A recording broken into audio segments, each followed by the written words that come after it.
Robservations with Robert Meyer Burnett.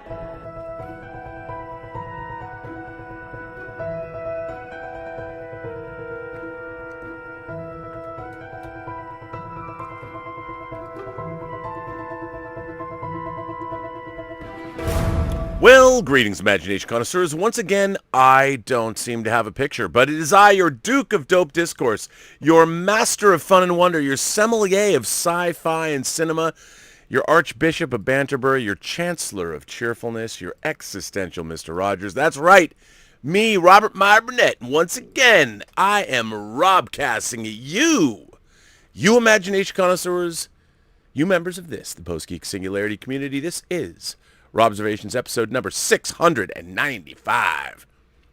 Coming at you from the Robservatory. Yep, once again, update of software, so I've had to rebuild the entire show. Hence, you don't get to see my Duke of Dope Discourse picture because I have to reinstall it. I thought I did at a different resolution. Always fun when these streaming programs update their system, when you've already built shows that you use all the time. Show templates. You know what I don't have a template for? Well, what this show's actually going to be every day. I'm always looking for new and interesting and unique things to cover, usually entertainment related, something around those lines. Now, unfortunately, sometimes, and a lot of people don't like this, entertainment and politics collide. That's right, it happens. We live in a political world, so I don't think it's not that people don't like to talk politics. They just don't like to talk politics when it's not politics that they happen to agree with. And that's a different thing. I like talking politics. I think politics governs the world we live in. There's all kinds of politics. There's personal politics. There's public politics. There's governmental politics. Politics exists in every part of our lives. And some of the great entertainments that we have, first and foremost being, Star Wars, which today celebrates its 44th anniversary. Star Wars is a movie about a rebellion against an evil, oppressive galactic empire. It is, by very definition, a political movie. And how you choose to see those two factions very much says something about you from a political standpoint. So to say, I don't like talking about politics, Rob, well, how do you feel about Star Wars? Well, Star Wars is an escapist fantasy adventure, which is about a political topic. It's literally about a revolution. So if you are uncomfortable with talking about politics, do you not want to talk about Star Wars and discuss the ramifications of such a rebellion and what that might mean? Do you not want to look at it in that way? Anyway, just something to think about. So when people say, well, we don't want to talk politics, well, I look at these discussions as more of a third-person thing. I mean, I'm not necessarily espousing my politics. I'm just asking you guys and girls and gentle beings and kind souls, all of you, across these 28 known galaxies, to discuss a human issue, a human interaction issue, which is, after all, what politics is. So a couple interesting things have gone down. Now, if you haven't already seen it, John Cena, the wrestler and now actor who plays Dominic Toretto's brother in the new Fast and Furious film, has gotten himself into some hot water with the Chinese government for comments he made about Taiwan. Now, this is an interesting issue for me because on one hand, it speaks to the practicality of the way things are, the universe, as it were, and our desire to be idealistic and support things that are right. And frequently, being able to support things from an ideological standpoint, things that probably might be correct, are sometimes superseded by economic concerns. And sometimes you have to just resolve yourself to the fact that, okay, the universe is indifferent to my suffering, and economics will obviously trump any concerns I have about, human rights. Or do they? You have to ask yourself, and we have to ask ourselves constantly as a culture, what is more important to us? And over the issue of Taiwan, which, by the way, I didn't quite always or necessarily anytime really get. So before I talk about this issue, what I really wanted to do was read a quick BBC.com article about China and Taiwan, which I didn't quite I didn't really understand. If I don't understand something, I think, well, it's important to sort of go delve into that and find out, what the hell's really going on. Perhaps that might help me understand what's up with China and Taiwan. And so this this article that I found, what's behind the China-Taiwan divide, I figured, might be helpful. So we're going to start out and just delve into this real quick. I know it's not my normal bill of fare, but I figured why not? It's how can it hurt? Don't worry. So here, this article starts out. This was published on the 14th of April on the BBC website. What is the history of this tension? Going back to the beginning, the first known settlers in Taiwan were Australanesia tribal people who are thought to have come from modern-day southern China. The island first appears in Chinese records in AD 239, when China sent an expeditionary force to explore the area, a fact Beijing uses to back its territorial claim. So now we see the South China Sea, Taipei, Taiwan, and China. So there you go. So now we know, in case of those of you who don't know where Taiwan is, we see China, we see Taiwan.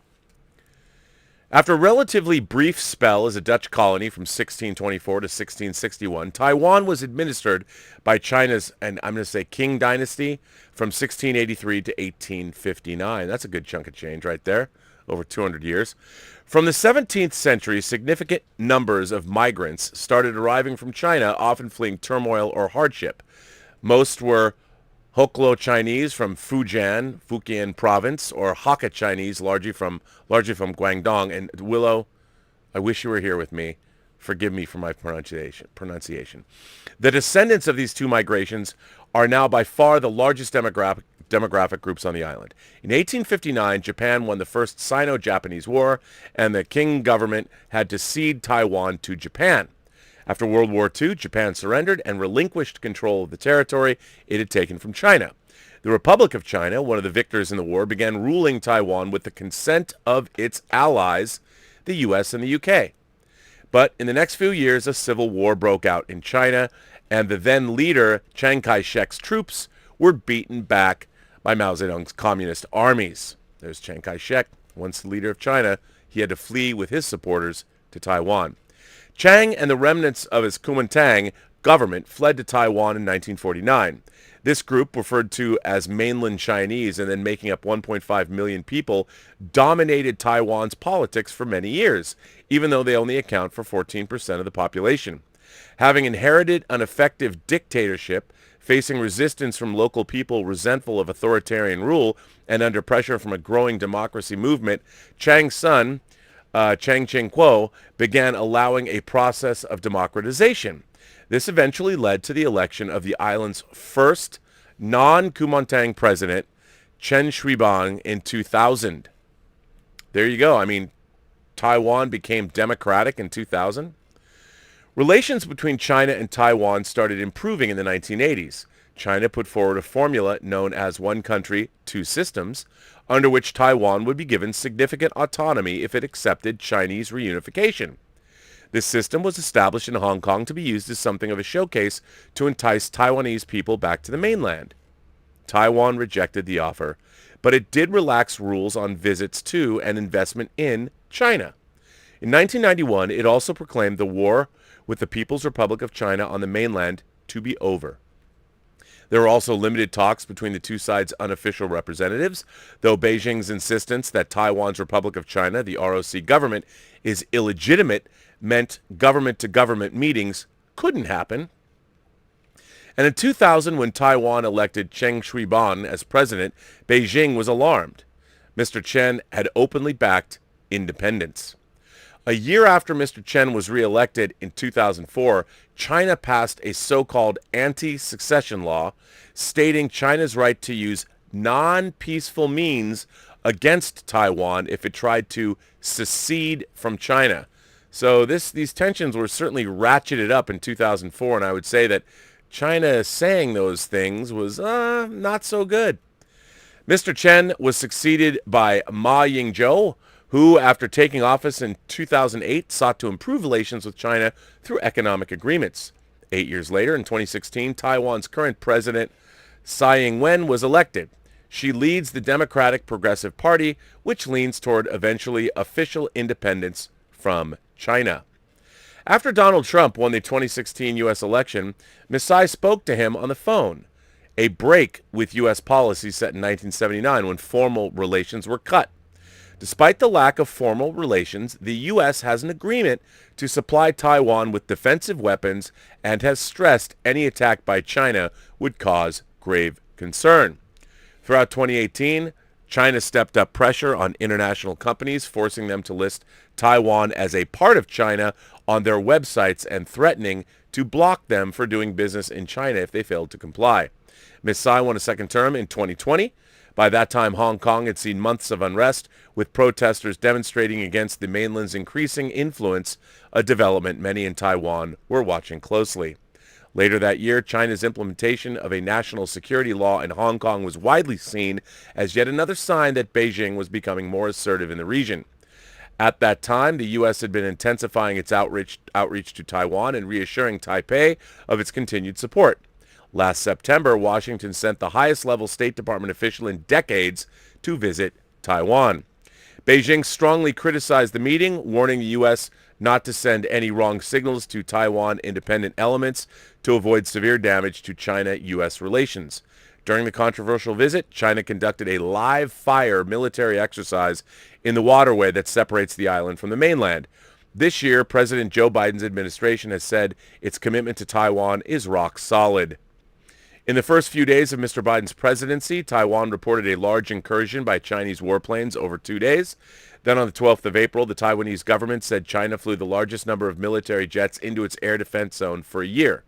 In response, U.S. Admiral John Aquilino,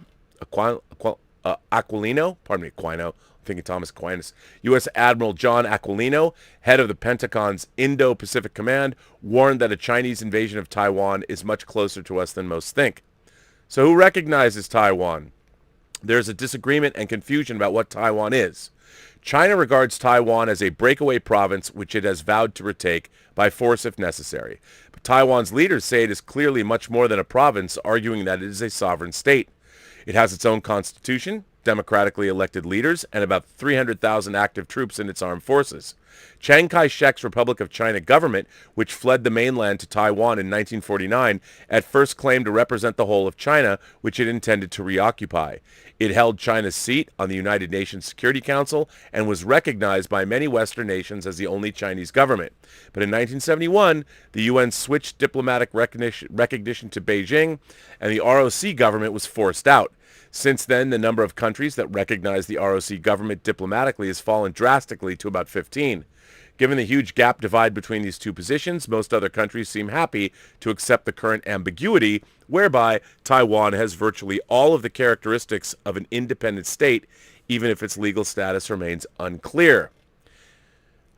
So anyway, that is interesting. Now, I didn't know all of that.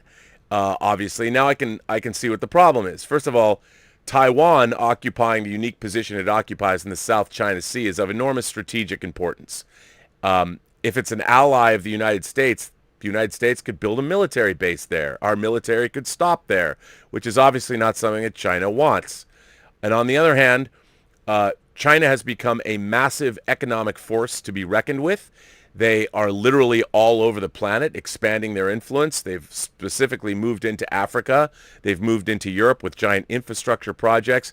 They're doing all they can to build infrastructure throughout Africa. In response, they are taking mineral rights of the lands there. So they're being smart. Unlike, well, say, the United States that hasn't done as much business in Africa and certainly not as much investment. I wonder why that is. The Chinese have no problem with that, and they're talking about building seaports that they can utilize on the Atlantic side of Africa, which, hey, I mean, if they own the land, what are we going to say about that? Probably a lot, and it isn't going to be good. But anyway, so the situation, China is pissed off that Taiwan is a breakaway republic or breakaway, whatever you want to call it. But from what I understand from just my cursory glances, you've got a democratic nation that's of enormous strategic importance to China sitting off its shores, and they, as a communist country, an authoritarian regime, don't like that, which I understand. But the flip side is China is a massive economic power, and we all want to make money, so we're dealing with China. And once again, the United States is only willing to stand up for its beliefs as far as their pocketbooks are concerned, when their pocketbooks are easily filled. And in the case of China, we'll always get pushback. And I'll tell you something, we will always sacrifice our beliefs as a nation to do good business with China. We're not going to necessarily stand up to them. So it's an interesting situation. So into all of this, John Cena, when he was making a promotional appearance, promotional rounds in China for the Fast and the Furious movie, Fast and Furious 9, that he plays Dominic Toretto's brother, made a comment supporting the independence of Taiwan. Needless to say, this didn't go over well. So John Cena reported, well, this was reported today. This was in the New York Times by Daniel Victor today at 10:46 a.m. John Cena apologizes to China for calling Taiwan a country. They don't recognize Taiwan as a country. They think it's part of China. John Cena, the professional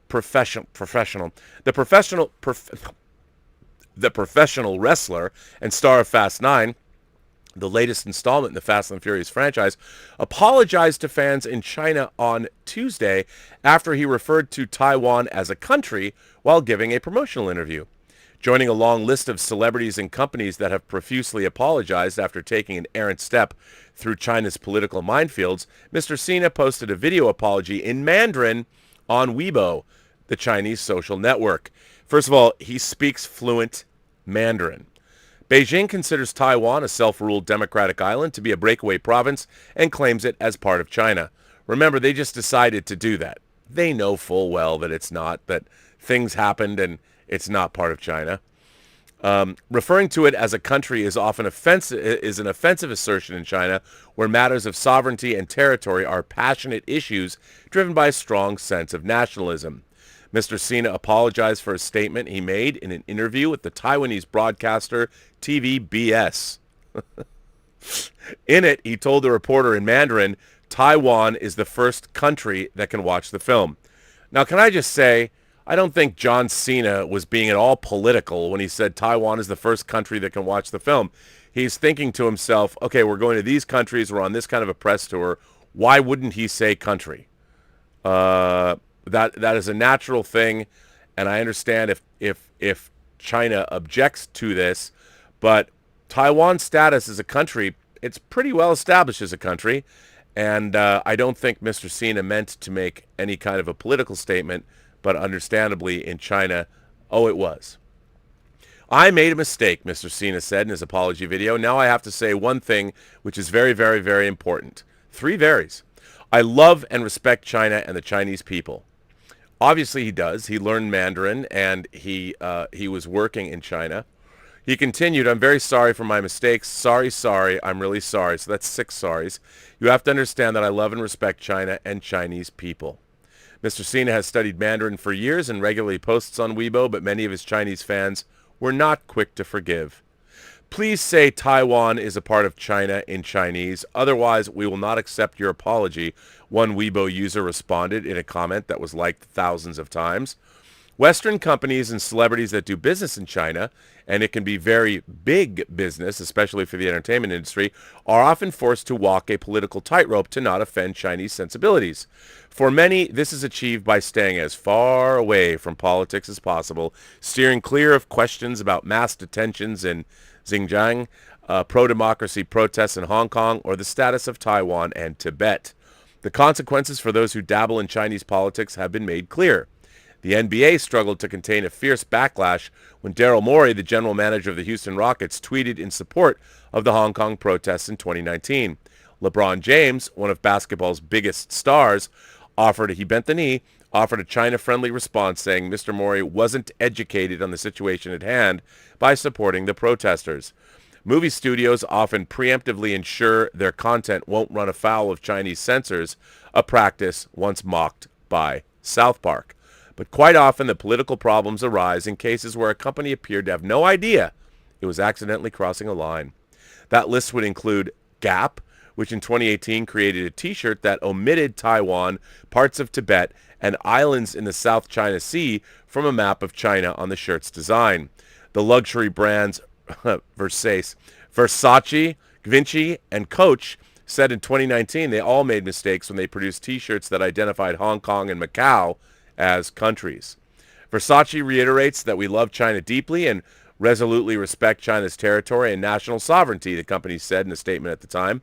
China ordered 36 airlines to remove references to Taiwan, Macau, and Hong Kong as separate countries on their websites in 2018, a step the Trump administration dismissed as Orwellian nonsense. That year, Marriott clarified on its Weibo account that it will absolutely not support any separatist organization that will undermine China's sovereignty and territorial integrity after a customer survey listed the territories as separate countries. Daimler, the German car maker, apologized in 2018 after the Mercedes-Benz Instagram account quoted the Dalai Lama, whom many in China view as a dangerous separatist advocating Tibetan independence. The release of F9 was delayed for a year during the coronavirus pandemic. It drew an estimated 162 million in tickets in 8 international markets, including China and South Korea. Over the weekend, that was this past weekend, as the newest film in the hugely successful series, F9 is seen by Hollywood as the kind of blockbuster needed to draw its people back to theaters. So basically, here's the thing. You have a communist authoritarian government that has many human rights abuses all over the place, that also has a very vibrant economy that we want to continue to make money off of. And then the question is, all right then, we might have a problem with the Chinese authoritarian government and what they do, whether it's the detention of the Uyghurs and the forced sterilization of a population of people. On one hand, yeah, they're doing that. But for anything that we say and we might believe as Americans in terms of how we believe people should be treated fairly, make no mistake, we will forget all of that and we will capitulate to China's demands because they're too important to us economically. Is this a good thing or a bad thing? Well, that isn't for me to say. It just is. It's a fact of life. There's a lot of money to be made in China, and for Hollywood specifically, it's a relationship that has become very, very lucrative. So the question remains, are we all going to be armchair Twitter activists, or are we going to actually put our money where our mouths are? Interesting. It's not an easy answer, and I'm certainly not going to answer it on this show. I don't have one for you. But it's certainly interesting to see how this all plays out. The fact is, at the end of the day, there's billions of dollars at stake, hundreds of billions for our country, our democracy, doing business with China. That is not going to change. And if China really wanted to push the issue about Taiwan, well, those chickens would come home to roost, and we'd have to decide right quick, what do we really believe in? Is a war with China something we want to get involved with? I would say no. I don't think it's really economically viable anymore to start a global conflict of any kind. I think that it's something we're definitely going to have to consider, and there's no easy answers. So that brings me to today's topic. Do I think John Cena should have apologized? On one hand, I say, hell no. But on the other hand, what are you going to do? Are you going to sabotage your movie's chances of turning a profit? And the question is, for all the people that, and I'm one of them, I even tweeted out that I was disappointed that he did that. But on the other hand, what's he going to do? Are you going to, one person torpedoing the economic viability of a $200 million plus movie for your studio that obviously has a lot of fans in China? I mean, it's not the Chinese people's fault that their government is an authoritarian regime that has a crazy secret police force, and they basically run like the mafia, and they're not interested in anyone's freedom, and they want to see us all living under the flag, or at least the books of Mao's teachings. So it's a tough one. And I think that it's not really for Hollywood celebrities to sort of weigh in when they have a movie playing. Or is it? It's easier to say, hey, you should be an activist. On the other hand, are you going to torpedo your chances? It's definitely something that's a difficult thing to decide. Which brings me, of course, to today's article. This was published over the weekend in the Hollywood Reporter. And actually back 4 days ago on May 21st. And I didn't share this. I was made aware of this article by Andre from Midnight's Edge, who was on the Midnight Metal show this weekend on this channel, on this YouTube channel. So I wanted to look into it and share it because it's fascinating, and it all kind of plays into the same thing. So here's the article. It's by Patrick Brzezinski and Tatiana Siegel, written on May 21st, 2021, and it's from the Hollywood Reporter. From deal frenzy to decoupling, is the China-Hollywood romance officially over? In the run-up to Chloe Zhao's historic Best Director win for Nomadland at the 93rd Oscars, Disney began tiptoeing around potential landmines with regard to China, the director's home country and the studio's most important international market. Let's point out that Chloe Zhao is also directing The Eternals, or just Eternals, sorry. Please note in your ongoing coverage of Nomadland that Chloe Zhao is a Chinese filmmaker. An executive for the Disney-owned Searchlight emailed members of the Hollywood press on March 4th.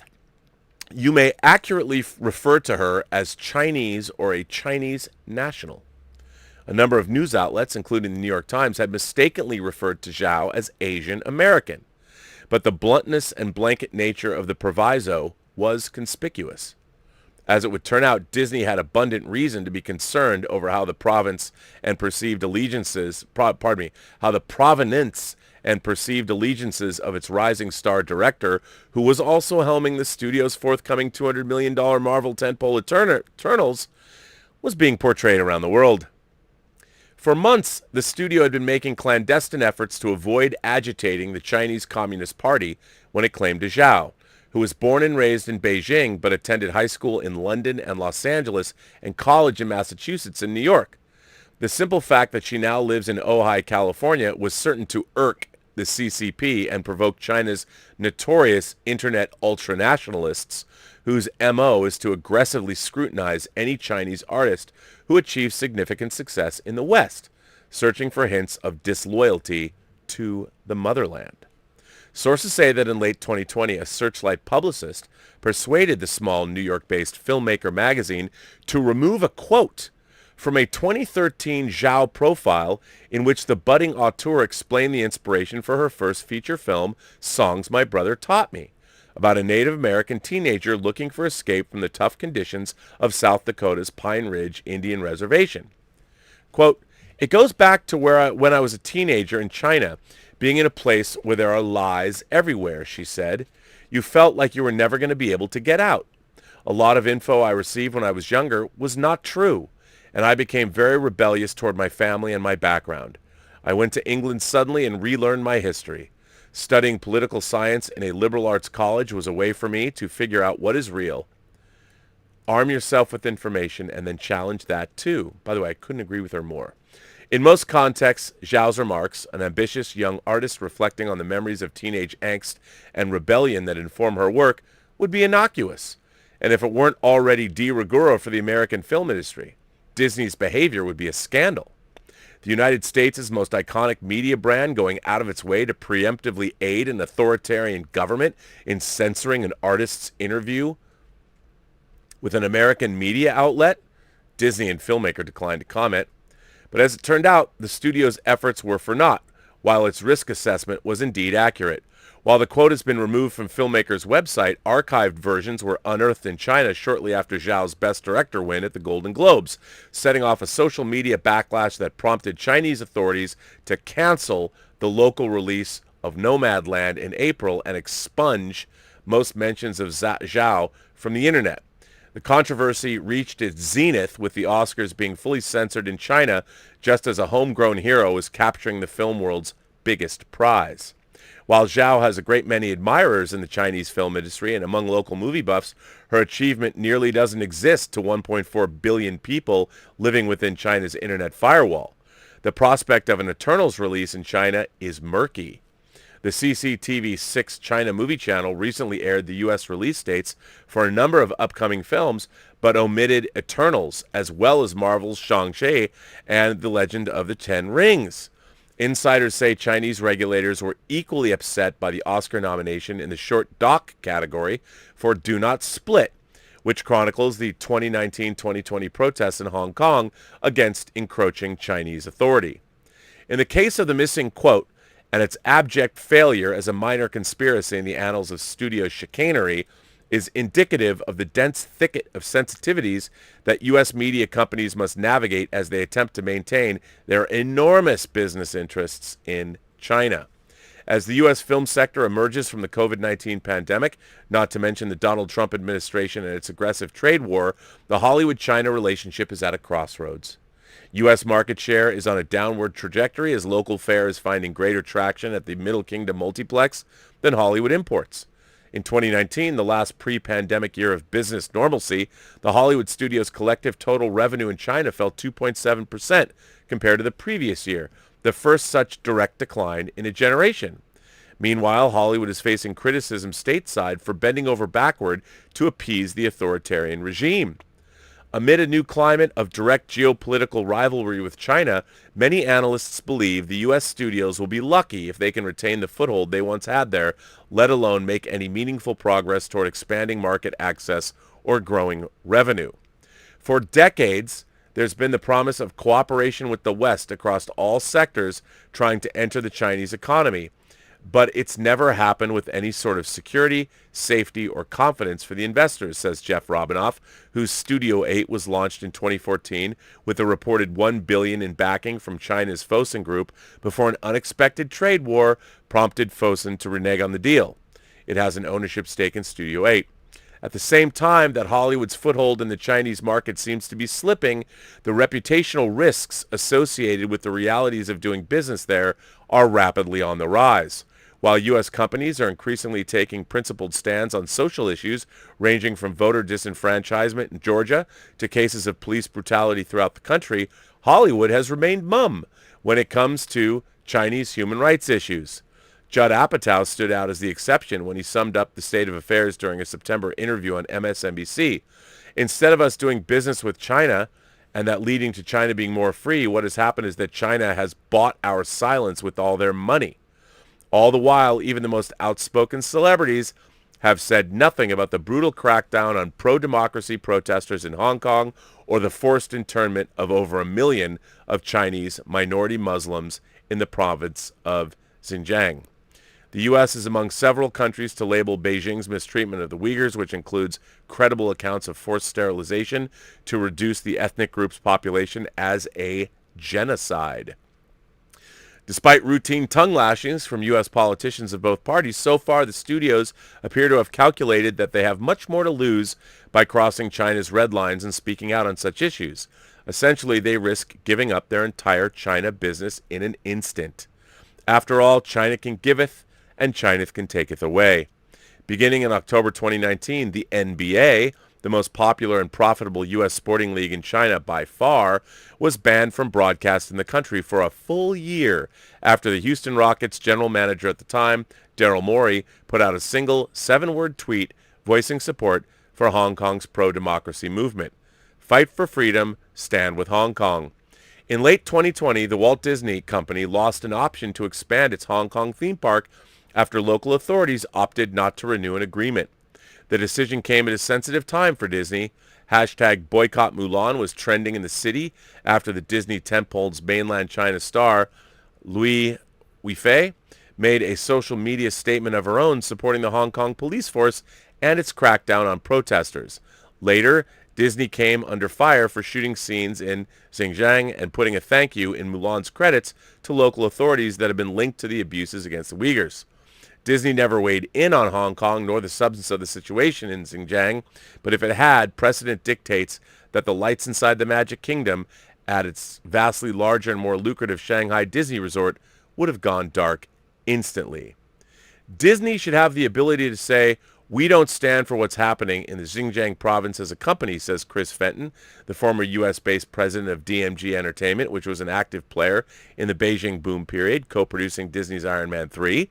And they should be able to make that statement without fearing that their theme park is going to get shut down or that they're never going to be allowed to exploit their IP in that market again. But how that ideal can be realized in a global industry of ruthless realpolitik is anything but clear. Last summer, Pen America published the explosive report Made in Hollywood, Censored by Beijing, which detailed how the major studios and A-list directors are making decisions, including cast, plot, dialogue, and settings, based on an effort to avoid antagonizing Chinese officials. Among the lowlights, Disney Marvel's Doctor Strange excised a Tibetan character from the comic books and instead cast a white actress, Tilda Swinton. And Skydance Paramount removed the Taiwanese flag from Tom Cruise's flight jacket for its upcoming Top Gun Maverick. Many within the studios will argue off the record that such criticisms are overblown, insisting that examples are rare or trivial, and that tentpole entertainments are feel-good products that needn't carry an agenda. In Studio Player's own telling, if 30% to 50% of international ticket buyers come from a single market, which isn't uncommon for some blockbusters, you're naturally going to go out of your way not to offend them. But, as with all cases of self-censorship, the evidence is most apparent in what's missing in the aggregate. During a decade-plus period in which China has risen to the status of a hegemon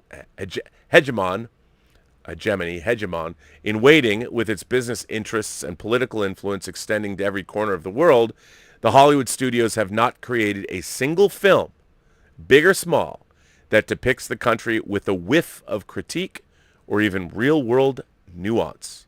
Can you imagine that?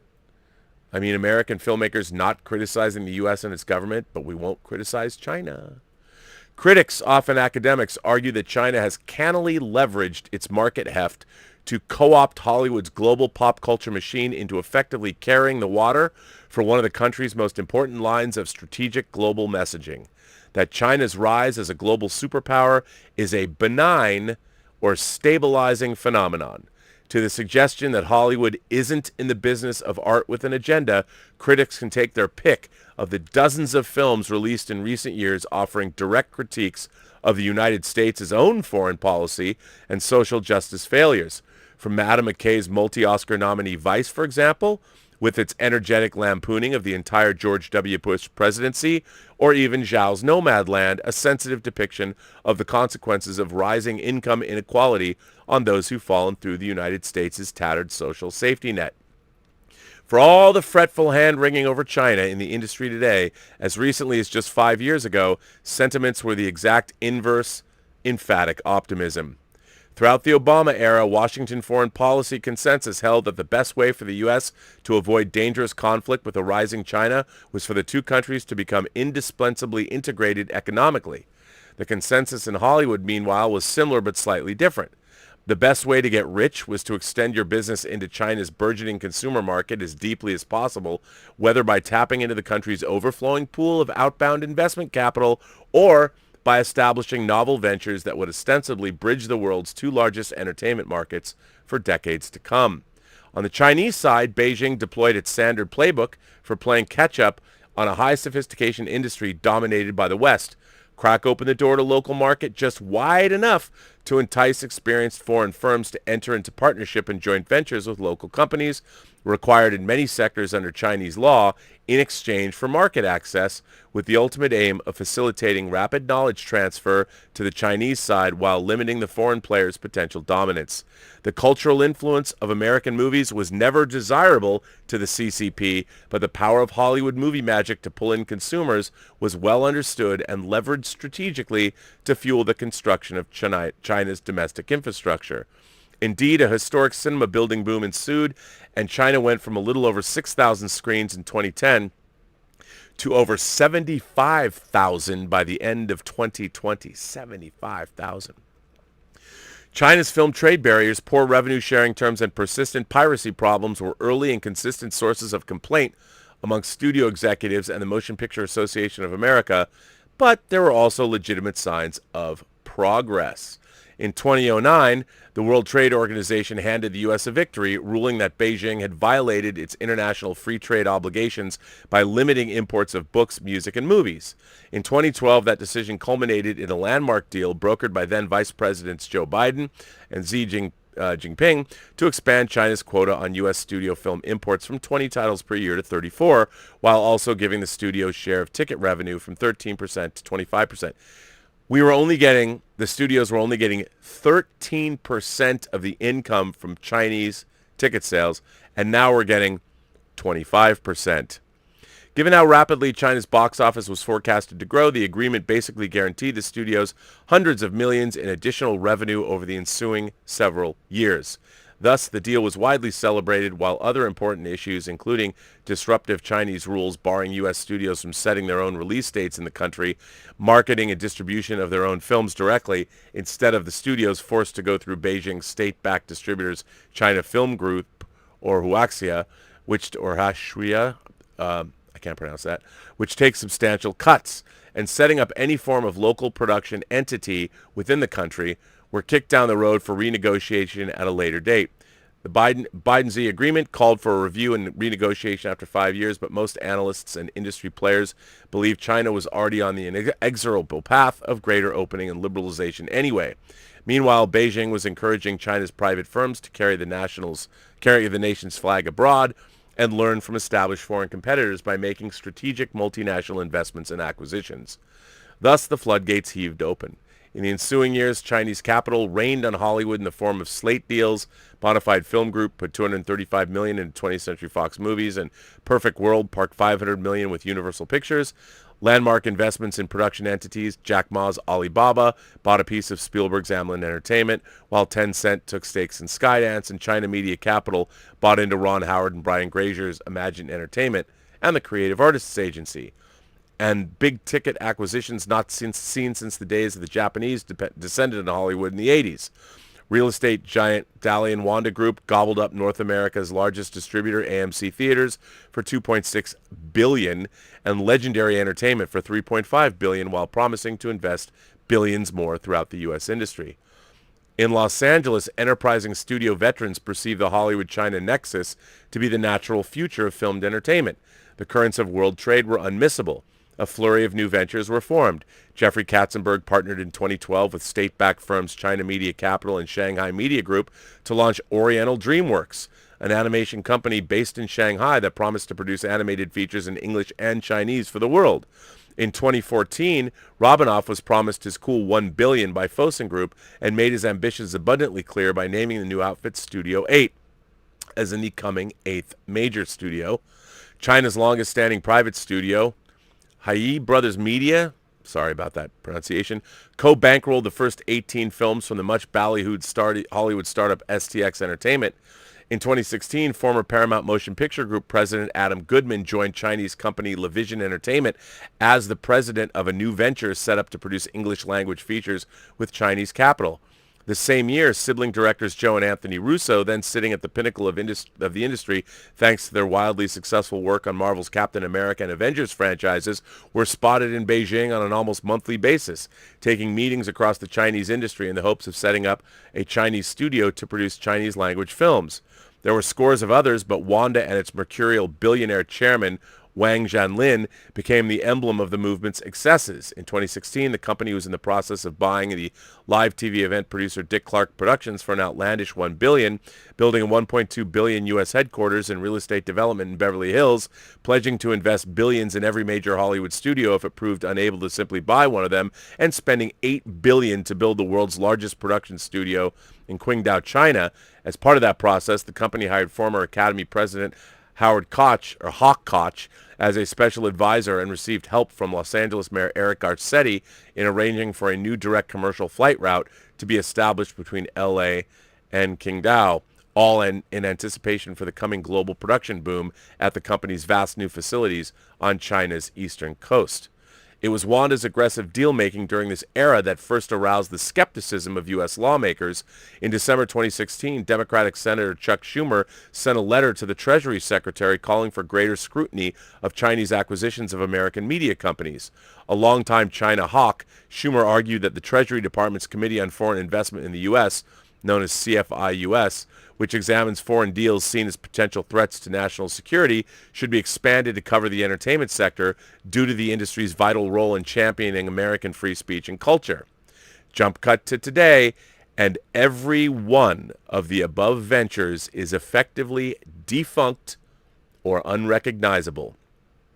Oriental DreamWorks is now a fully owned Chinese company called Pearl Studios. STX failed to go public in Hong Kong and instead resorted to a diminished merger offer from Bollywood studio Euros International. LeVision Entertainment was starved of the Chinese cash it was promised and crumbled. Studio 8 is looking for new investors. The Russos stopped visiting Beijing and focused on their U.S. venture Agbo Entertainment, although they did score some seed capital. And Wanda sold every offshore entertainment asset it could find a buyer for, offloading tens of billions in assets to avoid a full financial meltdown. Today, the company is said to be in talks to take Legendary public via a special purpose acquisition company, or SPAC, which would allow it an eventual exit from its last Hollywood asset of note.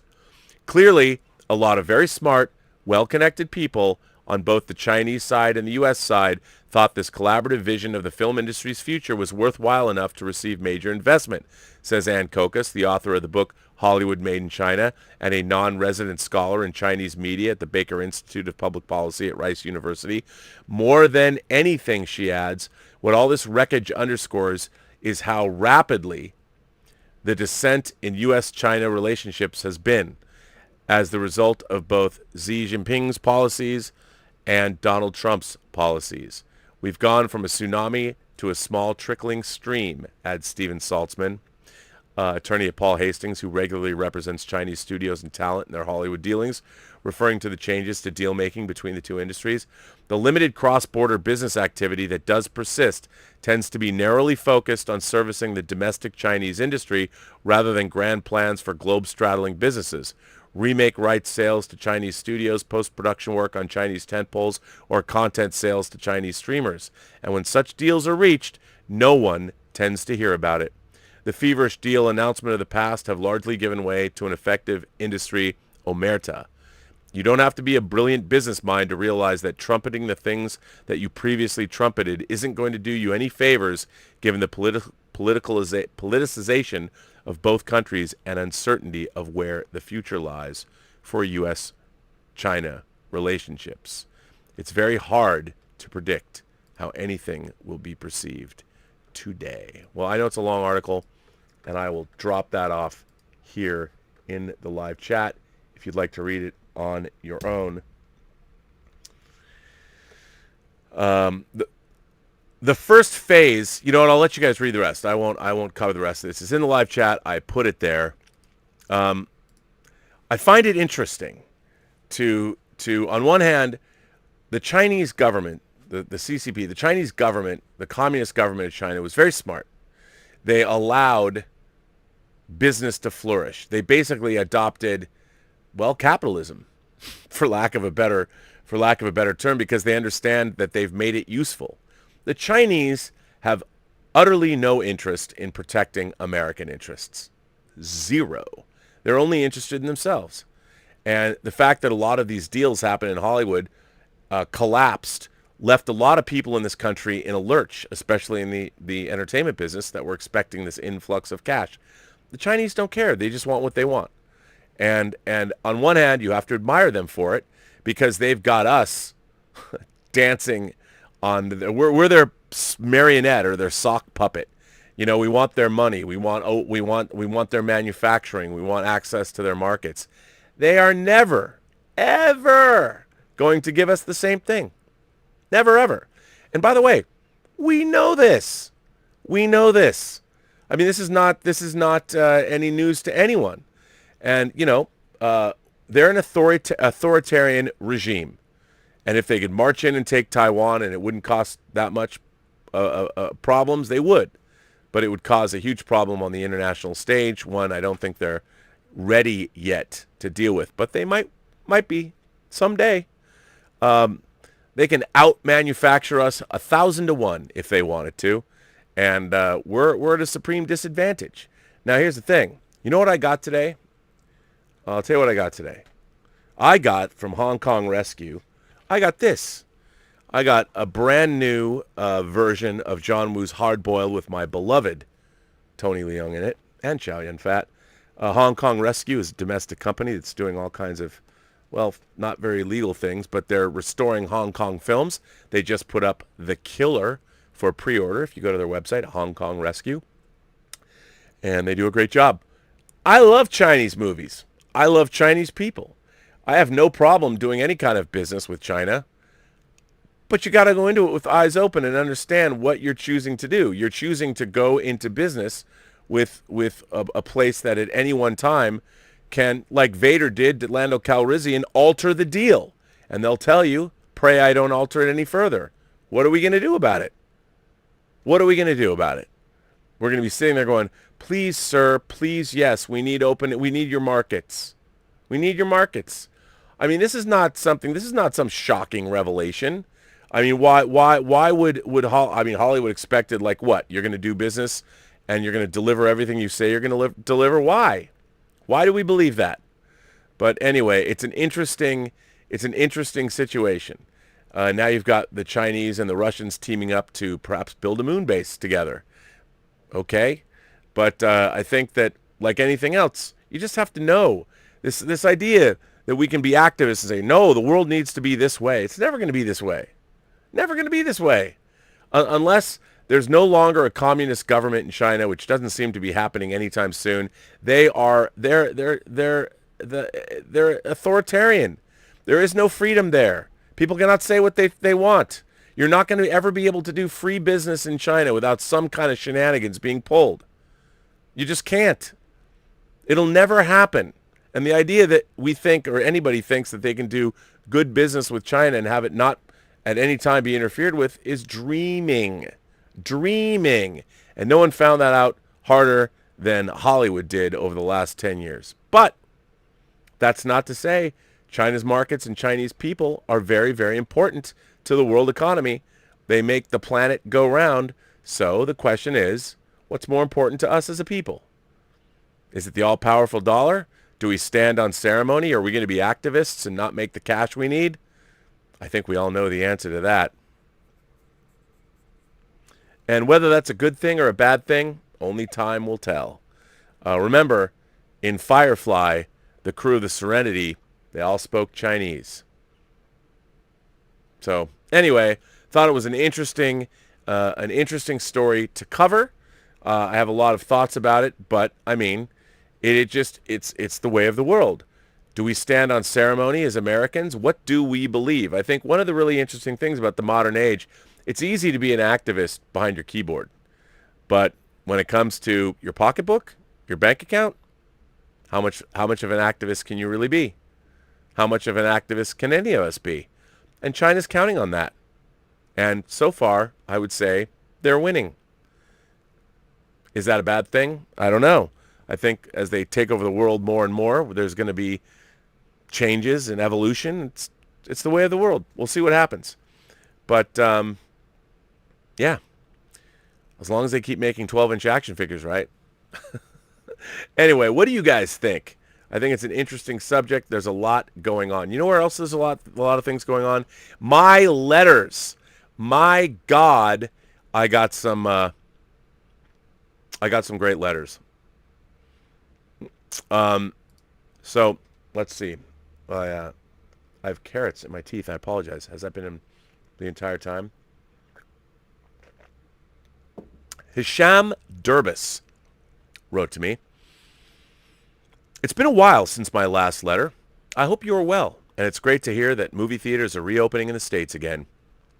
I've been going through a few older episodes of the John Campea Show, as well as Robservations, and what caught my attention was the topic of Martin Scorsese's comments that Marvel movies are closer to theme parks than they are to movies, and that they're not cinema.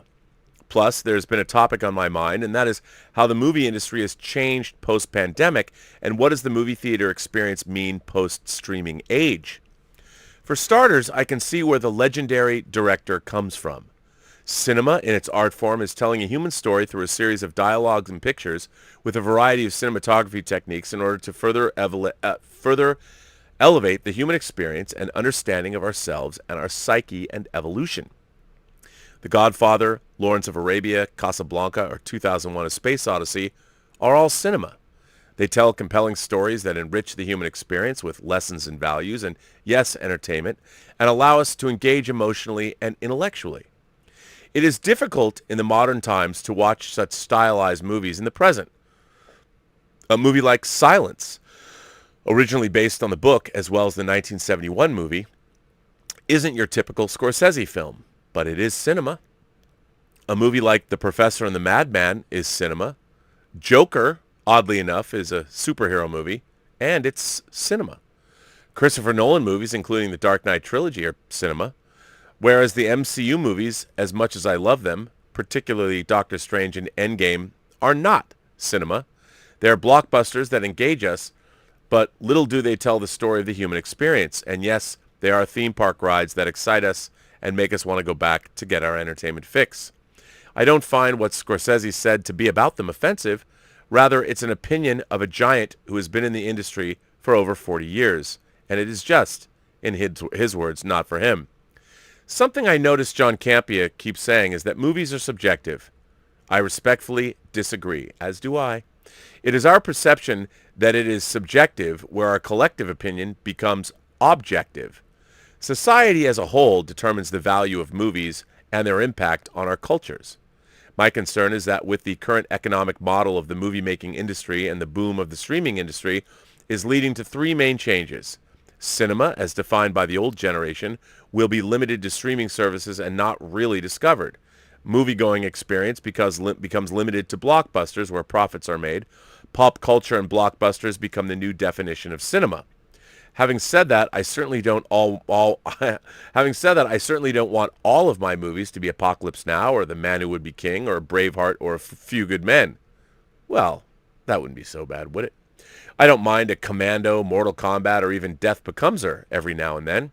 And I certainly don't mind the MCU, but my concern is that the movie theater will be limited to them and that the new generation won't have the opportunity to experience classical cinema that I received. Same thing goes for modern Trek. God, it's awful. It is awful. Not at the risk of being old man yells at the sky, but is it the same as Renaissance art versus modern art? Both are art, but different forms of art. To appreciate the present form, the old needs to be understood and appreciated, but if we keep with the modern one only, our palate could be ruined, and if we stick only to the past, we'll be outcasted. Your thoughts? Salam from Dubai. Regards, Hisham. First of all, Hisham, what a great letter.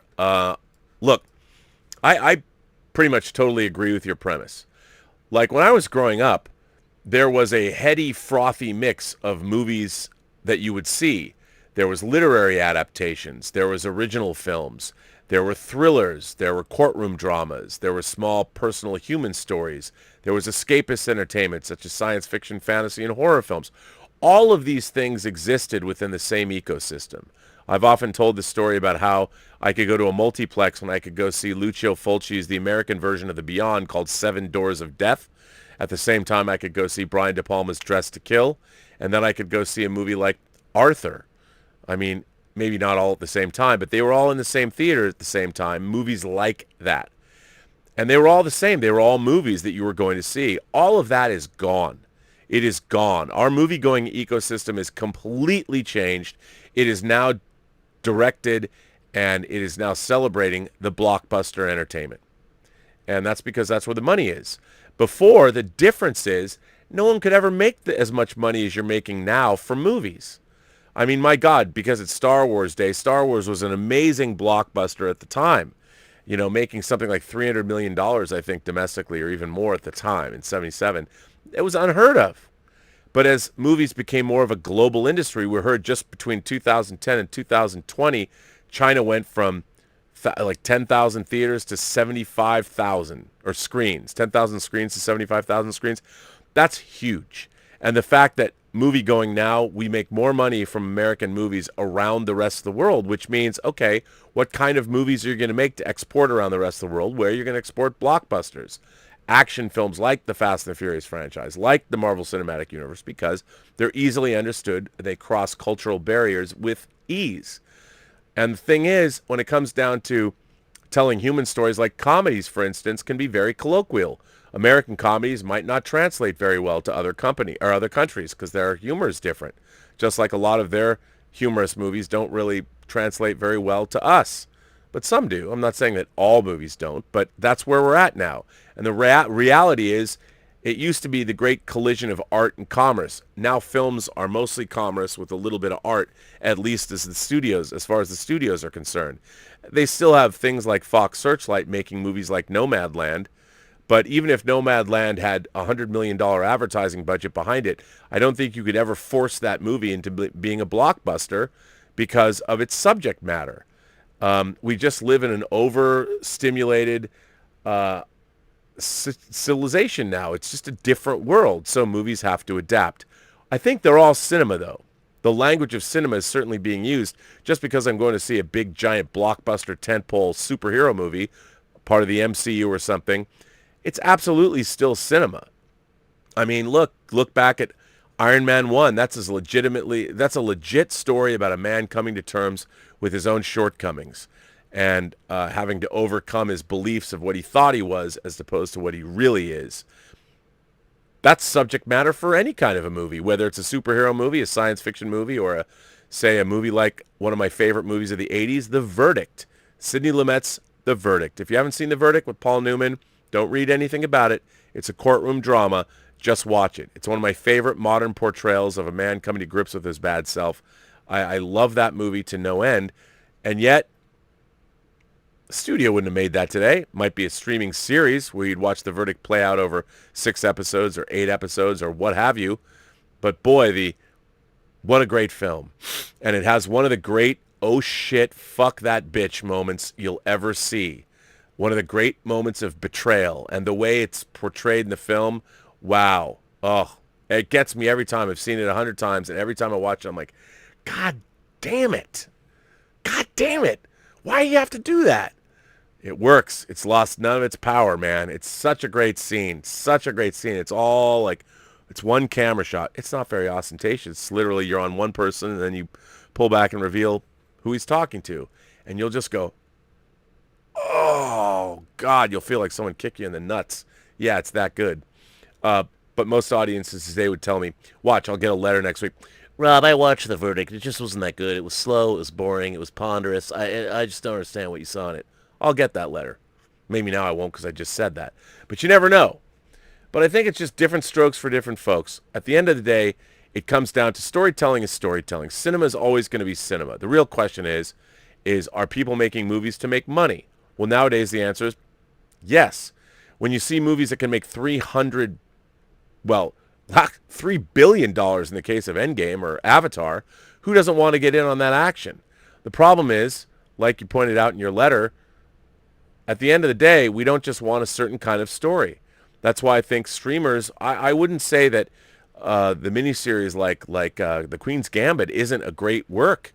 There's so many great streaming shows that are very compelling and interesting and worth watching and delve into issues on a grand scale that we've never seen before. And that's happening on a lot of these streaming shows. Now, do I still love the 2-hour plus minus format of a single film with a single story? I love that format. I grew up with that format. And I think it's always going to be around us, I hope.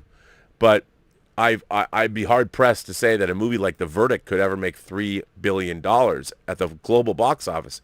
It just can't. And if movies like that can't, as a matter of fact, if they can't even make $100 million, why make them?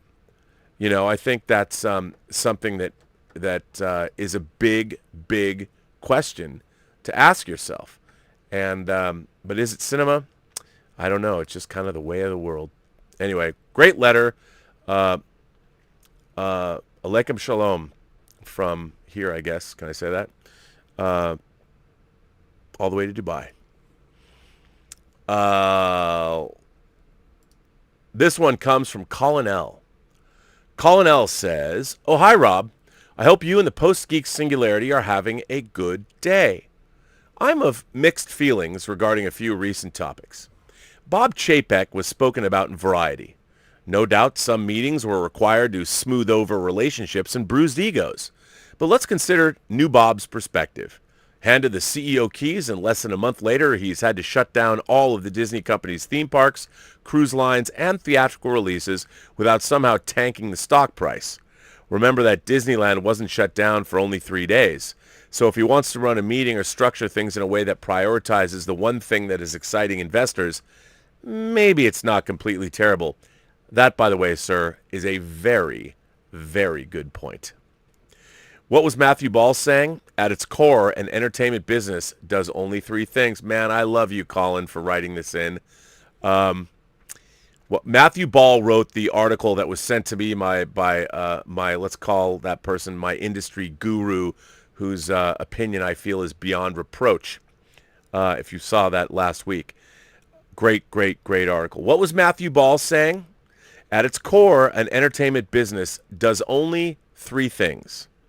Create and tell stories, build love for those stories, and monetize that love. As far as I know, Disney still has studio heads that create and tell stories. Eventually, you need suits to find ways to monetize that love. Should Luca, the Pixar movie, be in theaters?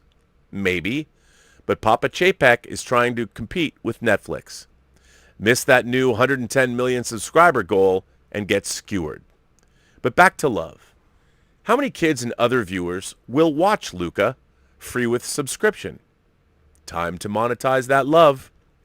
You often lament the idea that giant corporations own popular characters. I don't see how Marvel in the 90s, constantly on the verge of bankruptcy, was better. Small companies can have terrific or terrible editors-in-chief, just as large ones can. A company like Disney can create bigger stories and monetize that love better. Big companies, managed well, allow for greater specialization. As for Bob Iger, he made some brilliant moves. But he stepped down, and somebody has to replace him. Any new CEO would likely not be the force multiplier that Iger was. That said, the sequel trilogy happened under Iger's watch. It's a bit harder to build love for those stories. Ignoring the premise that the sequels could have been planned and mapped out better, here is a question. Can any new movie hope to have the same impact that Luke, Han, and Leia had in 1977? We're talking about a movie that played in theaters for 43 weeks. Minecraft or Fortnite is the closest thing to an entertainment zeitgeist shift in modern times. I like Kylo Ren and Adam Driver, but The Mandalorian was what really got me reinvested in Star Wars. Similarly, my love of Wanda and Vision was strengthened by giving them the screen time they needed. My love of Sam, Bucky, and Zemo were increased by their show. I wonder what will happen to the WB and to DC characters in the long run. AT&T has too much debt due soon to also be spending the billions it requires to keep up with Netflix and Disney. So we've entered another awkward hurry up and wait period where people will be hesitant to do much. If the new ownership takes place, I keep thinking about random things like crew size. Miss Marvel had a day with a 450-person crew. How much crew does an episode of House Hunters have? Yeah, I know. Apples and oranges. But they'll have to really consider their models. Reality shows work because they get a reasonable amount of viewership for very little production cost in comparison to other genres. A bit rambling, but I wanted to share a few things on my mind. Colin. Well, Colin, methinks you know more than you might be letting on with this letter. But very much appreciated, a very well-written letter, and I cannot disagree with you. Miss Marvel had a day with 450 crew, huh? How did you know that? That's what I love about this show. Clearly, I think you, Colin, are probably an industry insider, well-placed to know these things. But I think this is a great letter. I agree with everything that you said.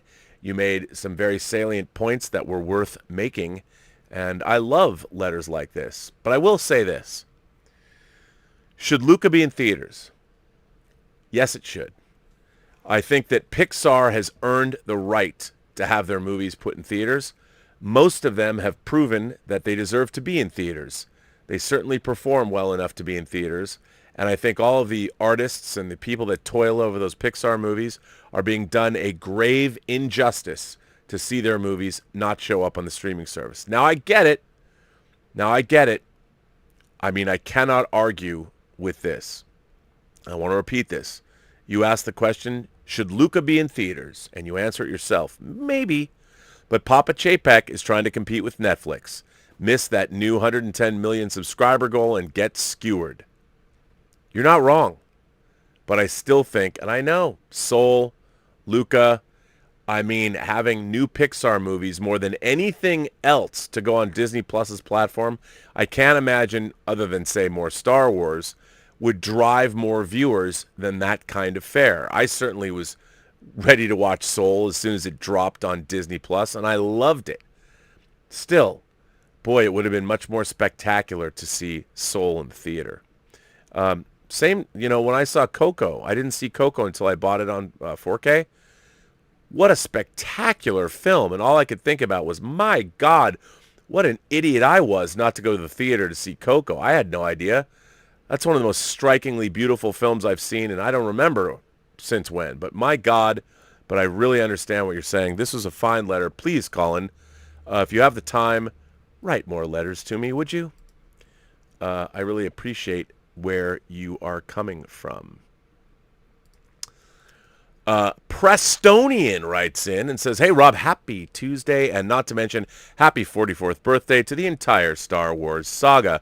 Hard to believe it's been alive and rocking for that long. That's effing metal. It is metal.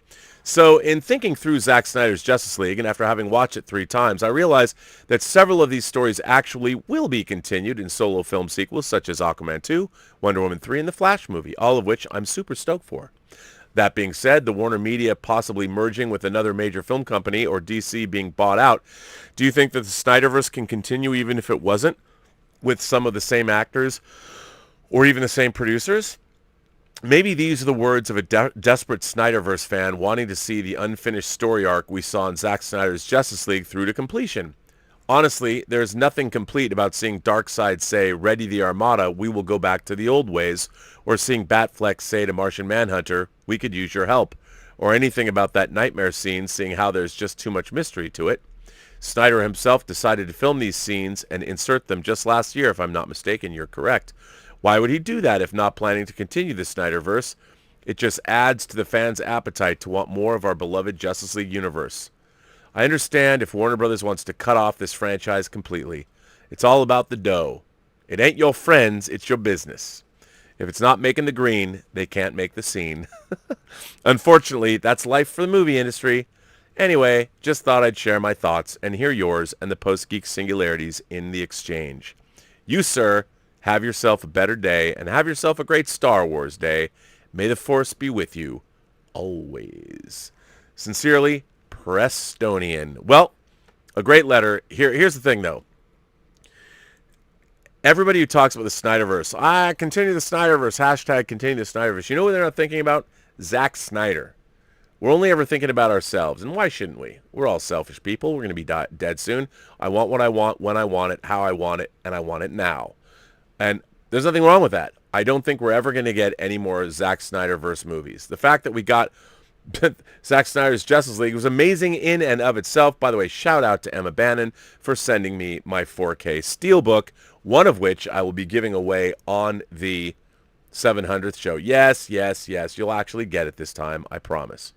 I still have everybody else's discs. Don't worry. I'll send them out. So there you go. Anyway, great letter. I know you're a Snyderverse fan, and I think, look, the fact that Aquaman, that Jason Momoa is still playing Aquaman, Gal Gadot's still playing Wonder Woman, Ben Affleck is still playing Batman, that shows that the Snyderverse will continue. Maybe not the way we wanted it to continue, but it is continuing, and that's something. Now, this letter is a treat. The lovely writes in a review of a film that is a particular favorite of mine, a film that not anybody really talks about anymore, but certainly one of my favorite movies ever made about college, Threesome. Threesome. Andrew Fleming, he of The Craft fame, the original The Craft. Threesome. A movie that, if you haven't seen Threesome, you've got to see Threesome. And Stephen Baldwin, I know he's turned into kind of a religious zealot, but he was never better than he was in Threesome. Threesome, 1994, a film review. This is from You've seen her on the late night chat. She's probably in the chat right now. I don't know. Hello, Robert. We recently talked about the movie Threesome, and I want to revisit the movie because I believe the film was ahead of its time. Threesome was released in 1994 and stars Lara Flynn Boyle, Stephen Baldwin, and Josh Charles. The film was directed by Andrew Fleming and focuses on three college roommates and the impact that their intimate relationship has on their lives. As the title suggests, they have a menage a trois, but to truly understand the film, you need to delve a little deeper into the context of the period in which the film was made, as well as the sentiment of the lead character and his confessions to the viewer throughout the film. The film begins with an introduction from Eddie, who is a college junior and has just transferred to a new school. The film is told from Eddie's point of view, and his personal thoughts are always told to the viewer either verbally or through visual communication, replicating a real-life experience. You don't get too far into the film when Eddie defines what it means to be a sexual deviant and makes an impromptu confession that he is or might be a person who falls into this category. Having made this serious confession to the viewer in the first few minutes of the film is a stark contrast to the carefree background of the college campus he enters into. The reference to sexual deviancy is impossible to ignore in this film, and the story invites the viewer to seek an answer to this question. Eddie meets his new roommate, Stu, who is his polar opposite. Stu's I don't give a fuck attitude and live life to its fullest approach perturbs Eddie, but somehow they both learn to get along. After settling into a well-established routine, along comes Alex to shake things up. Alex is a woman who needs a dorm room and somehow ends up in a dorm room with two men, even though the campus doesn't allow this. An error in her application falsely classifies her as a male, and she has no choice but to stay in the dorm room with Eddie and Stu. When Alex moves in, we see the normal getting to know you segment, such as, did you eat my food in the fridge? And please clean up after yourself happen. We also notice how intrigued Eddie and Stu are with Alex. She's a young, beautiful, and intelligent woman with a bright future, and both Eddie and Stu are falling for her. Although Alex isn't trying to, she manages to avoid the boys, that's how she views them, while Stu makes a concerted effort to run into her. She finally acknowledges that they exist with Stu, and Eddie even attend one of her theatricals, a lesbian version of Oedipus Rex, which gave me a chuckle. Despite a bad performance, Stu tells Alex her performance wasn't that bad, and Alex resents him for lying to her. Alex is more attracted to Eddie and finds herself chasing after him. Soon, Stu is chasing after Alex, and Eddie is falling for Stu. After candid discussions of homosexuality, Eddie's confessions of being attracted to both men and women, and declaring that gay sex is better than straight sex, Eddie, Stu, and Alex make a pact not to have sex with one another. That is soon broken. Figuring out the details is not a smooth process, as demonstrated by the fact that while both Stu and Eddie sleep with Alex, each of the pairings encounters leaves at least one partner longing for the missing participant to complete the triad. Despite the setbacks, the trio realizes they love each other and have made an undeniable connection emotionally and physically. The art film aspect of this movie becomes apparent because it's at this point that each character doesn't hide how they feel about each other and about themselves anymore.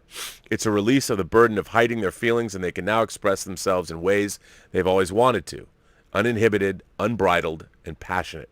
You can see the love blossoming right in front of your eyes. They have a deep and intense desire for one another that can only be quenched with carnal pleasure. In the culminating love scene, Stu and Eddie encircle Alex in her bed. Stu gently and lovingly strokes Alex as she smiles from ear to ear in ecstasy. Eddie caresses Alex with an ostrich feather in his hand as he snuggles close to her. The love scene is absolutely infectious. Stu reaches for Eddie's hand to complete the circle. At the end of the school year, the lovers part ways, but their experience is part of what shapes them, makes them whole, and ultimately transforms their beliefs of what a relationship is. As an observer, I came to the conclusion that the notion of Eddie believing that he, Stu, and Alex are sexual deviants was a misguided one. In 1994, the idea of same-sex marriage and polyamorous relationships was perceived in a negative light. My love for this film stems from the fact that it provides another point of view without castigating current views on relationships or normative ideas. I believe that Threesome doesn't necessarily ask the viewer to make a decision on partner selection, nor does it ask you to label or define yourself with a category. The film makes a good point of showing that a person can care for someone, and sometimes it doesn't matter what gender they are. That's a fantastic letter. Thank you for writing it in. I agree with you. I loved Threesome. I think it's a great film. Maybe that's because I went to the Evergreen State College for 3 years before I transferred to USC, and there was a lot of that kind of thing going on there. It was in the mid 80s, but I think the film is full of great performances. I really like the script. I think it does ask interesting and provocative and modern questions. I wonder, it's a film, as you point out, it's 27 years old. And I wonder, my God, would audiences today, does it ever get shown anymore? I saw that movie in the theater. I had particular great affection for it. And again, I thought Stephen Baldwin was terrific. And all three of them were great. And the late Alexis Arquette is in it. There's like a Greek chorus. He was one of the Greek chorus, or then it was he, and then, I'm sorry, Alexis became she, and then I believed Alexis passed away. Alexis was trans, and I loved that film. And I think you're absolutely right. I think it was a very mature film and way ahead of its time. And I don't know if anyone remembers it, but it's definitely worth seeking out. A film that I really, really, really loved. So, yeah, I definitely think it is a good one. This next one comes from our friend Victor Rosario from Maine, all the way in Puerto Rico. Dear Captain of the USS Imagination, Batman out, Docs, and the King's Brainchildren. Kudos to Pasty Coppertop. Pasty Coppertop is another letter writer and member of the Post-Geek Singularity. I'm about as Batmaned out as he is. The character has always felt flat and outshined by his rogues gallery on the big screen. The Dark Knight Rises, is the top-grossing Batman movie of all time, but Joaquin Phoenix's Joker movie was only $10,687,788 million away from matching it. But remember, that movie only cost $65 million. But that doesn't feel right. But at least the latter is a better film. Only Tim and Dini have done Batman justice outside of comics, like it seems Zack Snyder and Ben Affleck were about to do. But sadly, that cinematic ship has sailed. Having said that, the trailer for the Reeves-Pattinson Batman movie looks like the Dark Knight detective movie we've never had. By the way, Hawkman will show up in the Black Adam movie. That should make Mr. Coppertop happy. Last week, I saw 2 documentaries, one that I felt was Oscar-worthy, Won't You Be My Neighbor, the Mr. Rogers biopic, and another that was very entertaining and educational, John Campia's Movie Trailers, a love story. I like that movie, which made me remember the trailers that completely bamboozled me into watching awful movies. The teasers for Star Wars Episode Phantom Menace, Prometheus, and The Dark Knight Rises. The trailer for Marvel's The Eternals, or just Eternals, dropped today, and it looks epic and beautiful.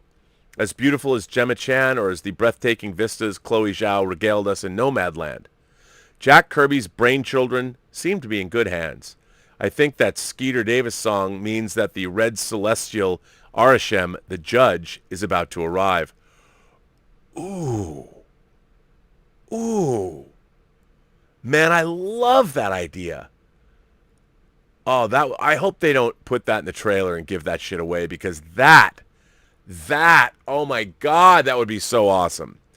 Everyone looked great, but as a Kirby aficionado, the most thrilling moment was when the energy tendrils seemed to be about to join them into the Unimind. I think that's going to happen, by the way, too. Thank you for reading my letters, Rob. By the way, I'm glad the short story contest was postponed. Maybe now I'll finish mine. Many blessings, and stay metal.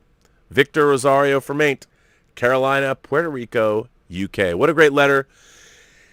Yeah, Batman, it depends what Batman you want, really. I mean, I know you're referring to Batman Mask of the Phantasm, which is amazing. I love that. But, I like the 66 Batman growing up. There's so many different iterations of Batman that I love.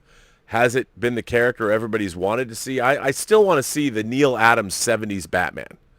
That's when I first fell in love with the character, like what we saw in those comics. Denny O'Neil, give me that Batman. We've never seen that Batman yet, but maybe we will. I'm glad you like movie trailers, A Love Story, and very proud of that. So, yeah, thanks for writing in, man.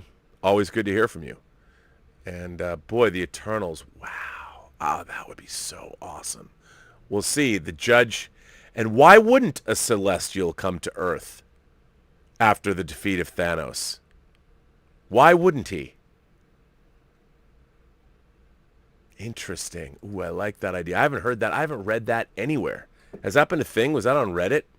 Wow.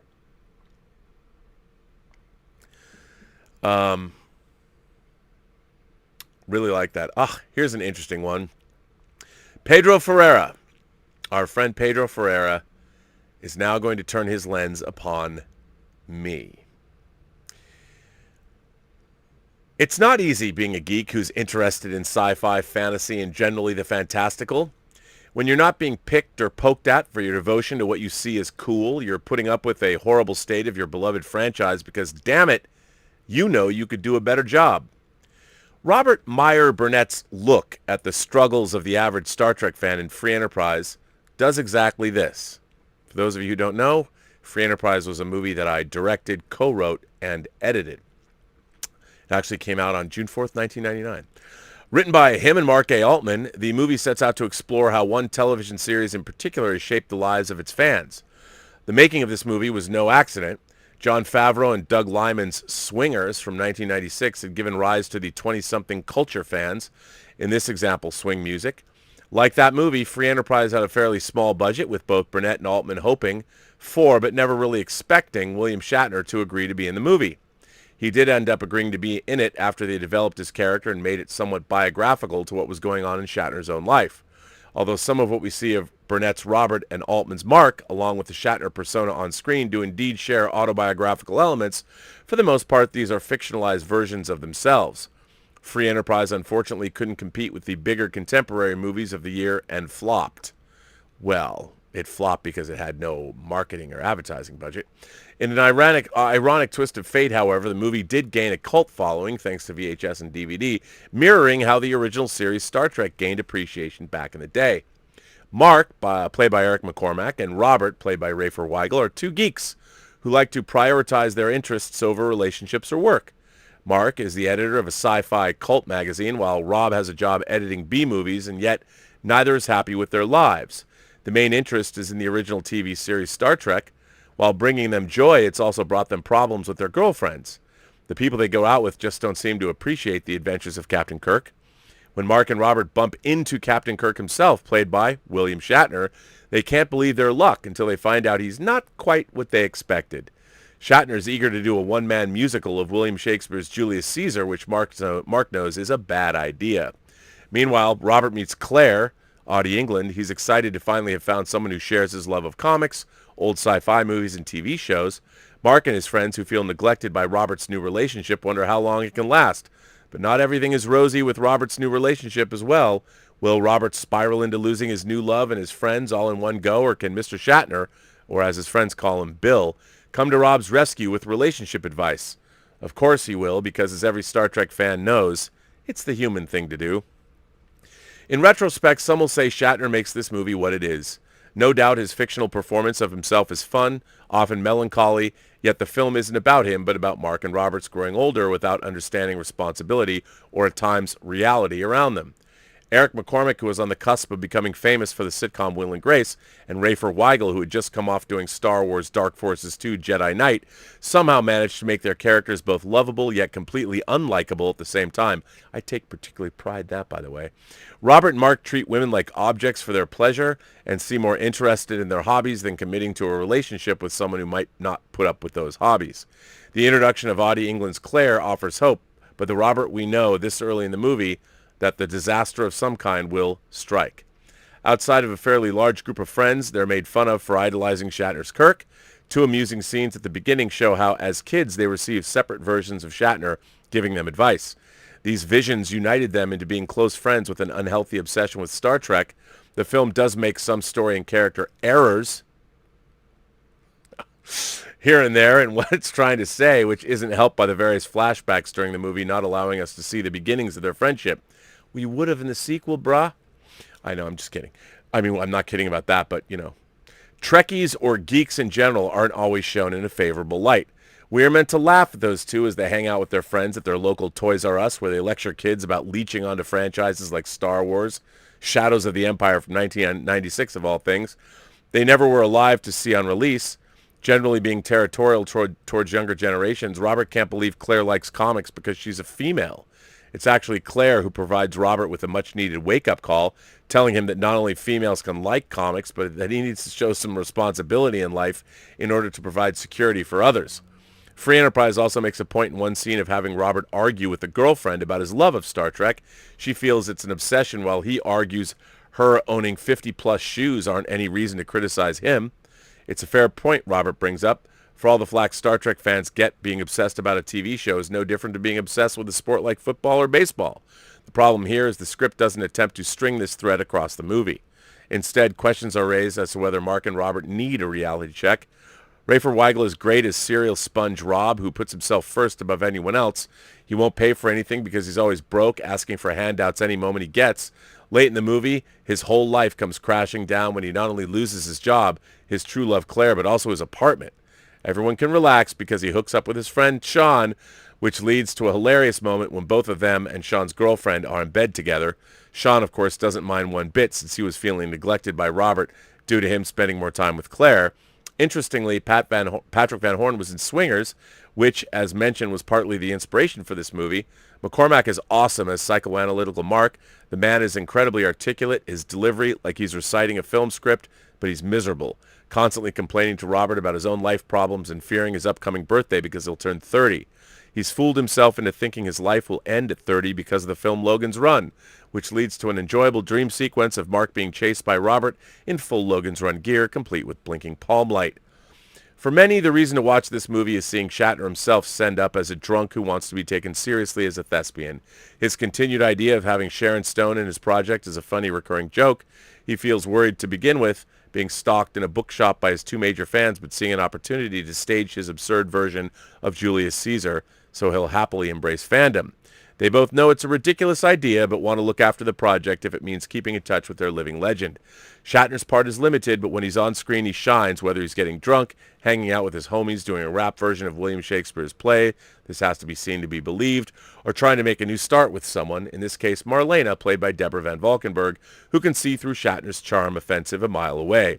Still, in its original release, it remains a confusing movie. The editing or dialogue doesn't always do the film any favors.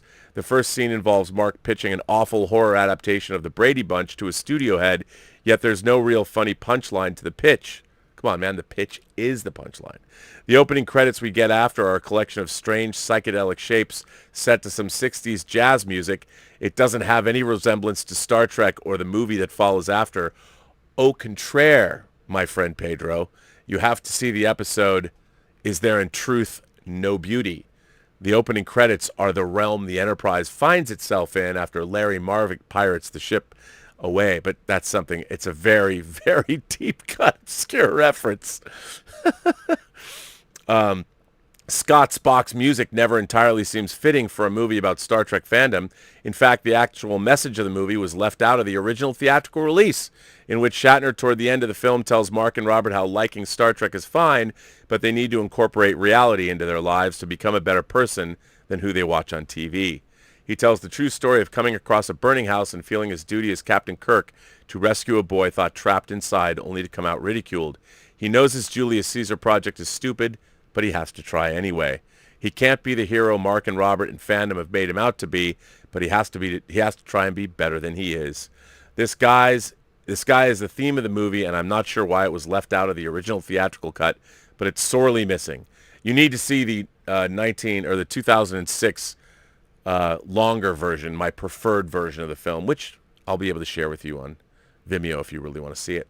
Free Enterprise, as discussed, isn't without its flaws. Either through the script or editing, it's not entirely clear to the audience watching at times what the movie is trying to say about geeky obsessions, at least not in the theatrical version. However, this is a movie where the good outweighs the bad.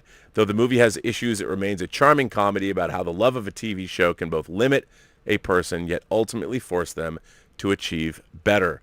It's just my opinion, but that's a pretty inspiring morality tale to beam up. Well, thank you, Pedro. You know, it's interesting. I have no problem reading criticism of my work, but I don't think anything you said was wrong. And you know, I've never been entirely happy with a film. I think nobody is. But maybe if I can do a 4K restoration of the film, you can look, for those of you who might not know anything about Free Enterprise, you can look on the Burnettwork and find a Free Enterprise playlist. And it doesn't have the whole movie there, obviously, but I've done some recutting of some scenes, and including the scene Pedro refers to that's not in the theatrical cut. It is in the long version, so you can check that out. Anyway, let's see what you all are saying over here. What's going on in all of y'all's minds? Because I don't know. Once again, Willow. Willow is first. Johnny on the spot. Willow always is. Willow says, do you think the Enterprise crew's actions in The Crossing, where they blew up a ship of incorporeal aliens that were possessing their bodies to survive, presumably killing them all, is a little cruel? Should they have tried repairing the alien ship? Yes. You're talking about that episode from Enterprise, The Crossing. Look, I think it was a mistake because if you have non-corporeal aliens, it's, I think, easier to kill them. I think as a science fiction concept, the fact that they're non-corporeal makes them interesting, and that makes more than ever. Just because you can't see them doesn't mean they're not entitled to life, liberty, and the pursuit of happiness. So I completely agree with you, 100%. I think that was not cool. Not cool. And they should have tried repairing the alien ship. I totally agree. Matouine sends in a super chat and says, last night I started watching Solos on Amazon Prime, the new sci-fi series. 4 episodes in, and I'm loving it so far. Sort of a Black Mirror vibe without the ironic twists. Looks like it was filmed very recently and accommodated quarantine requirements since each episode is just one actor or actress on a small set. Thoughts? Well, I haven't seen it. I've only seen the trailer. It looked really intriguing, and I think you're right. I think somebody came up with a great idea they could actually make during quarantine, and Amazon got a new series out of it. I think that's exactly what... I think you're absolutely right. 100%. And I can't wait to watch it. It's something we just finished our Game of Thrones rewatch, and I'm going back. I actually jumped in at episode 10 of season 1, so I'm going back and watching the first 9 again because I missed those, which is very illuminating, especially after watching the whole show. Then I'm going to jump into Solos and Mayor of whatever, Easttown, I guess. Totally gonna watch that. Melissa Murray subscribed to the channel. Why, thank you, Melissa. Todd Michaels here and says, okay, man, I just got to ask, did you get around to watching the new Cena'S last night? I did. I want that house. Of all the $65 million houses Cena'S has shown on the channel, I think I want that one the most. It's absolutely, as far as modern houses go, absolutely beautiful. I loved everything about it. It's a stunning, stunning, stunning house. And for only $65 million in the Truesdale Estates, my God, what a bargain. Black toilet paper in the one bathroom, Rob. Black toilet paper. A $65 million mansion, a $250,000 olive tree inside the mansion, and black toilet paper. I'm so getting me some black TP now. Yeah, you know, black toilet paper is pretty interesting, but I don't know if it's 2-ply. It seemed to me it'd be that coarse kind of toilet paper. But for those of you who don't know, one of my passions on YouTube is Cena'S Yilmazer. He's Turkish. He's also a former professional, what's it called? Not snowboarder, wakeboarder. No, wind sailing. Wind sailing? What the hell? Why can't I get this right? But now he's a real estate. He tours high-end houses with his buddy Mikey, and he makes these great videos. He does the best home tours on YouTube. Cena'S Yilmazer. I highly recommend it if you want to like oogle all these places that you'll never have the money to live in, but it's still cool nonetheless. He did a $65 million mansion in the Truesdale Estates here in Beverly Hills yesterday, and now he's dropping 2 videos a day. Anonymous is here. It says, hi, Rob. Just sticking my head up out of the sand to greet you and all members of the Post-Geek Singularity. Your thoughts on the possible MGM Amazon acquisition. About time, Mrs. Y sends her love. Oh, you're not anonymous. It's the Yerk Man. Mr. Yerky is here. Well, I'm glad you and Mrs. Y send your love. Yeah, I read right before I went on that the Amazon deal for MGM is very, very close to happening. So what do I think about it? I think Amazon needed that. I might do a story about that tomorrow, about Amazon, why they want MGM. Actually, you know what? I'm going to do that story tonight on Midnighter, Robservations Midnighter tonight, and come see my thoughts at midnight tonight on the Amazon acquisition of MGM. So join me, join us, join the Post-Geek Singularity for your favorite late-night talk show. And by the way, for those of you who've never watched the Midnighter, it is a show dedicated to you. I'll talk about a little story. And I invite people, viewers, imagination connoisseurs to come on. I put you on the show. We jabber about what's going on. What are you thinking about now and forever? It is a show that is designed for you, to put you on, to hear from you guys, to see your lovely faces. So all I ask, if you want to come on Midnighter, have a decent microphone, have some decent lighting and a decent camera so we can actually see you. And come on down. You're the next contestant. Hitchcock is the GOAT says, wow, that trailer for Last Night in Soho was fantastic. The second half of it gave me late 70s, early 80s Dario Argento vibes with the reflection in the butcher knife and the cracking glass. The style of the second half was a throwback to Giallo. Can't wait. Man, Hitchcock is the GOAT. I love that trailer. Edgar Wright knocking it out of the park. I think it looks like it's just... the direction is great. The premise is great. Love the whole idea of going back to swinging London. Yeah, baby. Yeah. Looking forward to that. It looks great. I can't wait to see that. And I'm very excited. Very excited to see that film and that trailer. For those of you who have not seen the trailer that dropped today for Last Night in Soho, please don't walk, run to your local YouTube channel and watch it, because it's good. Terje, Tiberius Mork, all the way from Norway. He says, I wrote a letter. First time virgin letter. Just watched Army of the Dead, one of the worst movies I've seen. Restriction order bad. Well, Terje, I too, unfortunately, was not a fan of that movie, but I was pulling for it. I wanted to be a fan. But I'm not. So there you go. Mr. Intellectual says, Sir Rob, I'm not an American, but make no mistake. The CCP of China would like to literally enslave white America, take away property and subjugate, something we never dreamed the Soviet Union would do. It bothers me that this isn't more pressing to most. You say that's one of two. Let me see the other one. As our world is headed for a Chinese 21st century. Yes, those in the public would say we needed to fear them because of financial implications. Sir Rob, how would you like to give up your family legacy in a 2081 Chinese world dominated by society? Not me. I don't either. And I think ultimately the government of China, here's the thing. I don't think it really necessarily works. It works now, but I think that China would have a really hard time subjugating the rest of the world.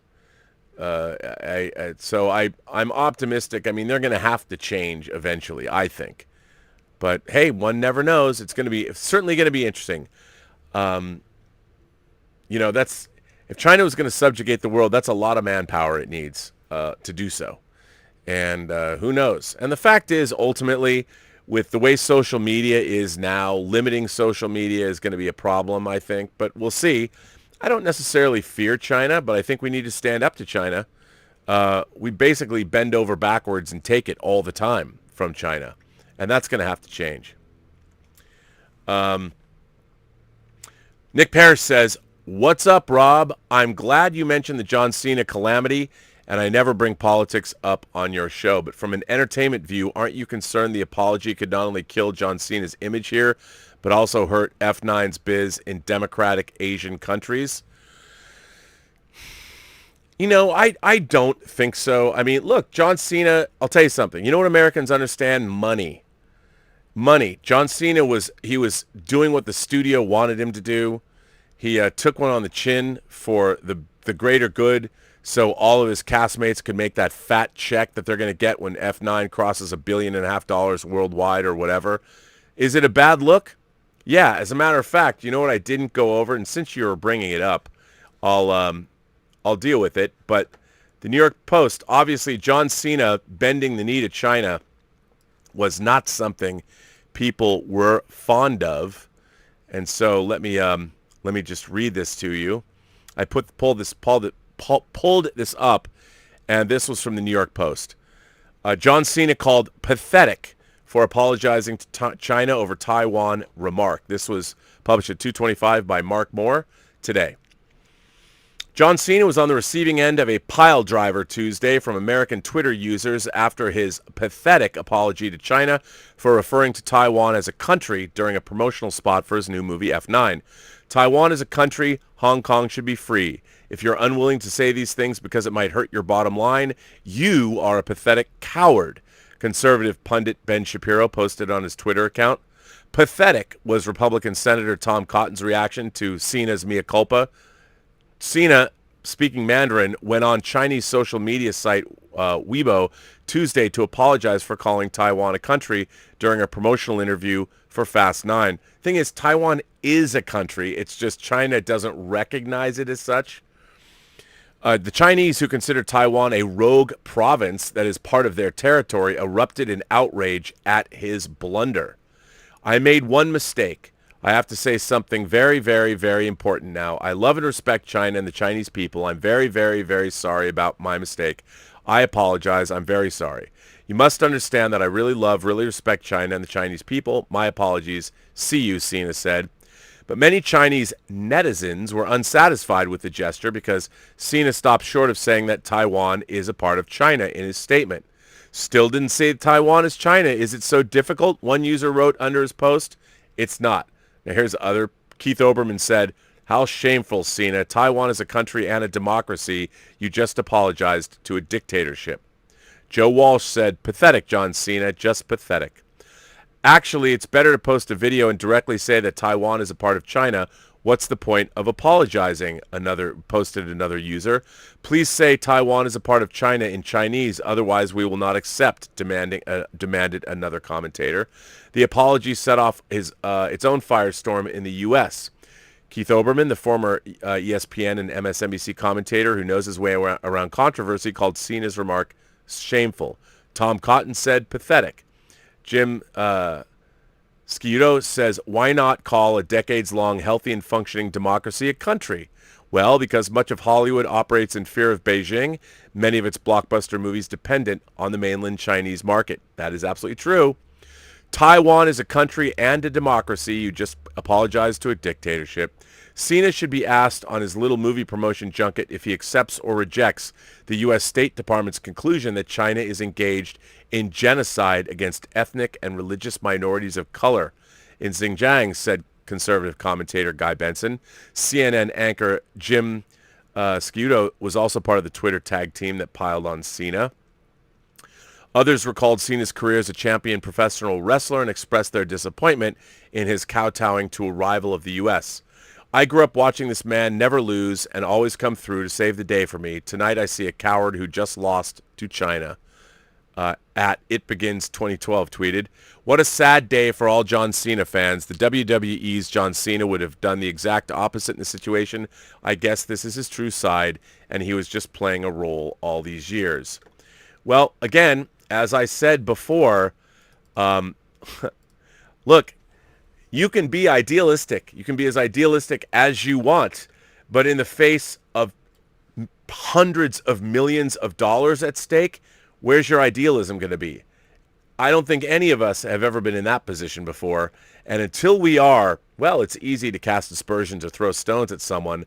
But I got to tell you, if you were in charge or you had the ability to save a movie that could potentially make up to, over $1 billion, or stand on ceremony and call Taiwan and just say it's a democratic nation, what would you do? I don't think any of you would not stand up and say what China wanted you to say with that much money at stake. I don't think you would. So I think we have to stand up to China. I think what John Cena said was absolutely correct. Our government recognizes Taiwan as a working democracy, and it is. You can say what you want. China can tell us to say what we, but they don't control us, but they do control our money. So there you go. Black Truck King of Blacks sends in a tip and says, "Yo, Rob, I vote left most of the time, but one main thing Trump was right about is how crazy the Chinese want to kill us. I'm telling you right now, Rob, I'm not going to be forced to eat Chinese food for breakfast, lunch, and dinner. Fuck that." Well, look, I look at it a different way. I don't necessarily think that the Chinese population, maybe those ultra-nationalists on Twitter want to march into the United States, things like that. But I think ultimately that what we should focus on is everybody wants their own voice.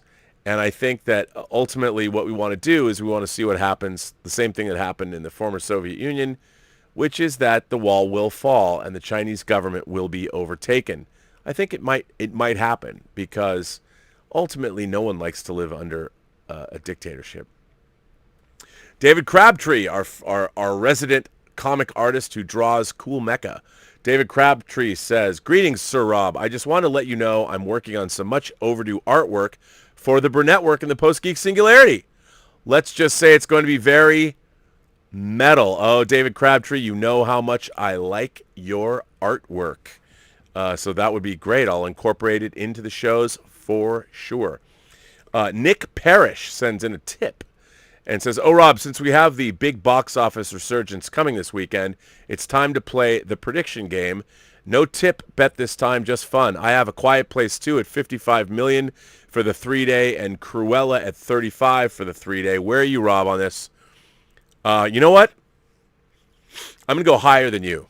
I'm going to go higher than you on both. I'll go 60 million for the 3-day and 40 million for the 3-day. So I think 60 million or higher for A Quiet Place 2 and 40 million or higher for Cruella. So there you go. We'll see. Against Pharisees has subscribed to the channel. Well, thank you.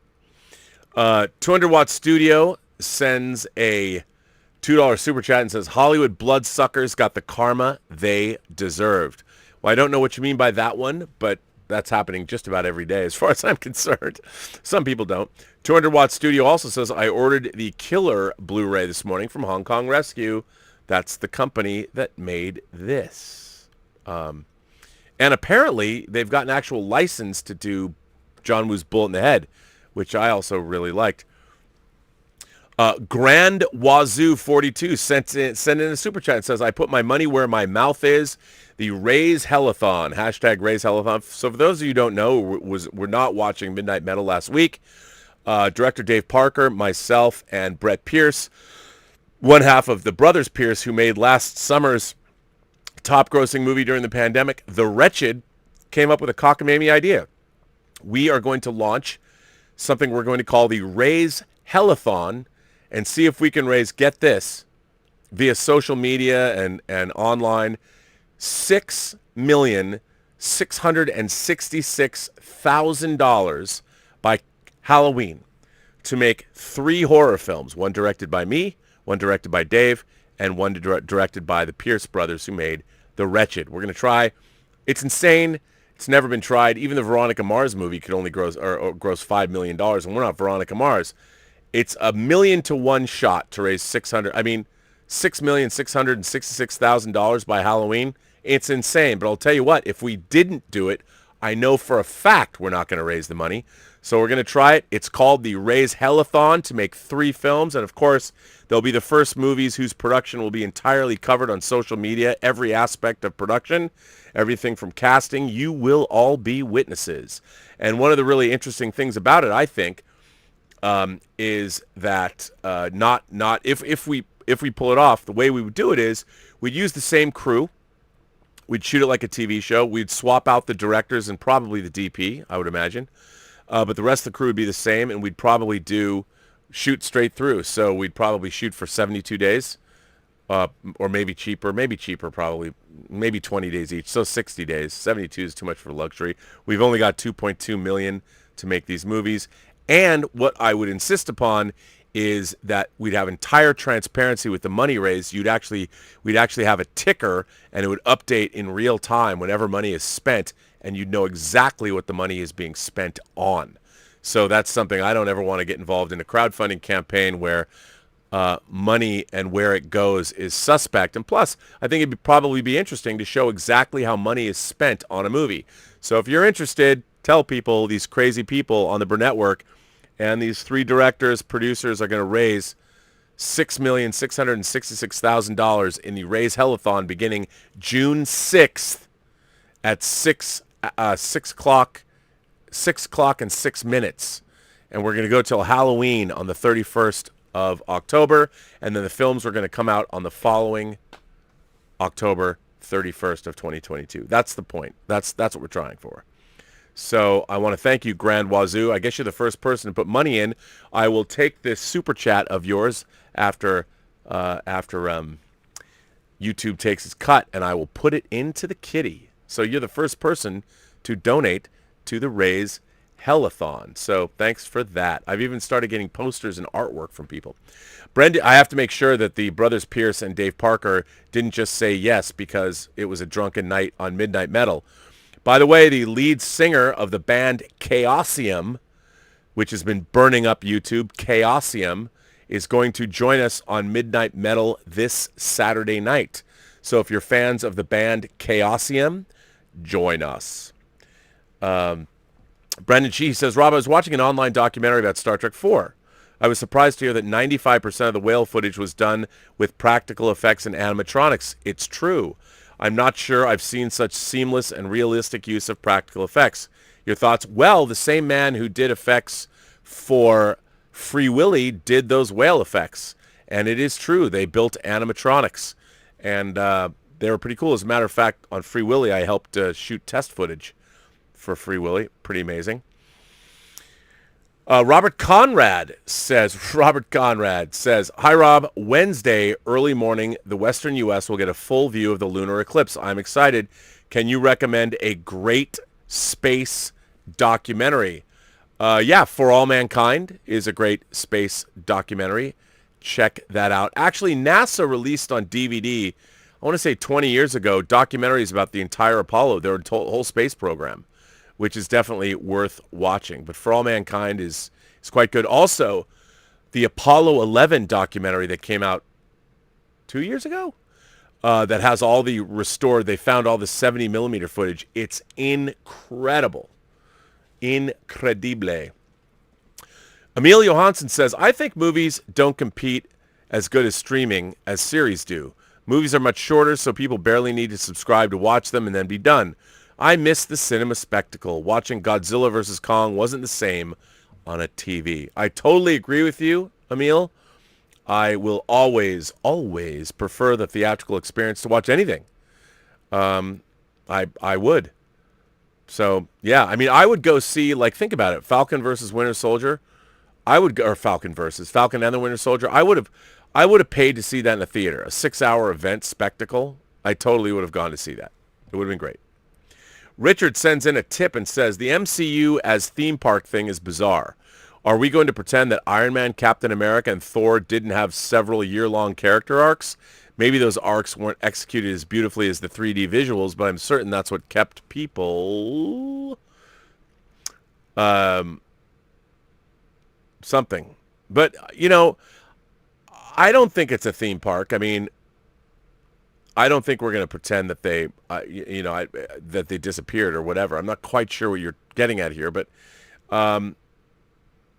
as a theme park, I think going to theme parks, going to an Avengers theme park is fun because different stories, all different things. We know it's in the multiverse or whatever. So, yeah. Sani Mandred subscribed to the channel. Thank you, Sani. I appreciate that. But yeah, I think Richard, you can. You certainly can go to a theme park, and it's all different. We understand there's been these stories being told for the last how many decades? I think it's okay. We can, if they're in theme parks, we should be able to hang with that, right? Richard says, I just gave up watching a 5-hour Doctor Who review, but it made me realize is that a Mahler review? Did Mahler do a 5-hour Doctor Who review? Just gave up watching a 5-hour Doctor Who review, but it made me realize the real issue in all these born-again woke genre shows. They put plot first rather than character. Whether you are a Marxist or not, this method quickly drains the creative well. Look, I agree, man. I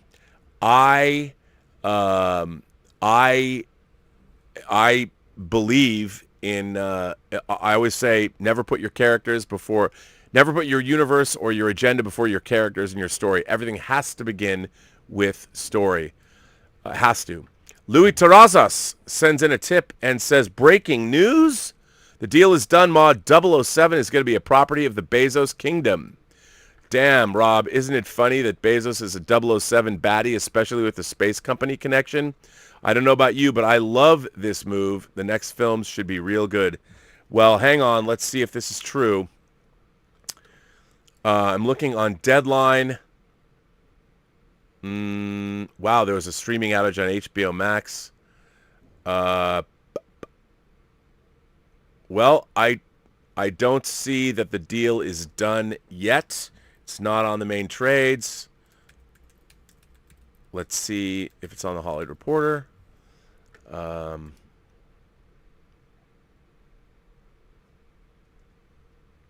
Nope. I'll look up Amazon MGM. And did it drop or not? It just says that it's nearing, the deal is coming true. We'll see. We'll see. I'm going to cover this story tonight on the Midnighter.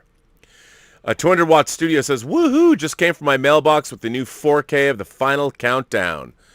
Dun, dun, dun, dun, dun, dun, dun, dun. I love that movie so much.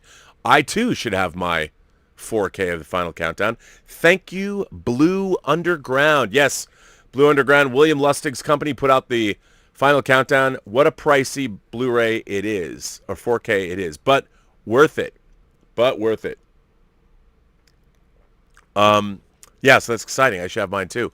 Anonymous sends in a tip and says, have you seen Those Who Wish Me Dead? And if yes, what are your thoughts? I have not seen it yet, sadly. Also, should I see Fast 9 despite your review? Yeah, I mean, look, if you like the Fast and Furious franchise, you have to see it. You have to see it because, you know, there's a lot going on there. You got to check it out. Ash Chowan says, by the way, thanks for the artwork, Chow. Chow, can I call you Chow? Ash, I put it into, obviously, the Midnight Metal opening credits. So thanks for that. One of two. I'm really excited to see the Pam and Tommy Hulu series. Me too, starring Lily James and Sebastian Stan. I hope they bring to light the rock rap nu metal group Tommy Lee founded called Methods of Mayhem. Their hit 1999 song Get Naked is lyrical gangrene. $1,000,000 made from watching me come under the sun on my vacation, shooting my jizzy jism. The Woody has risen.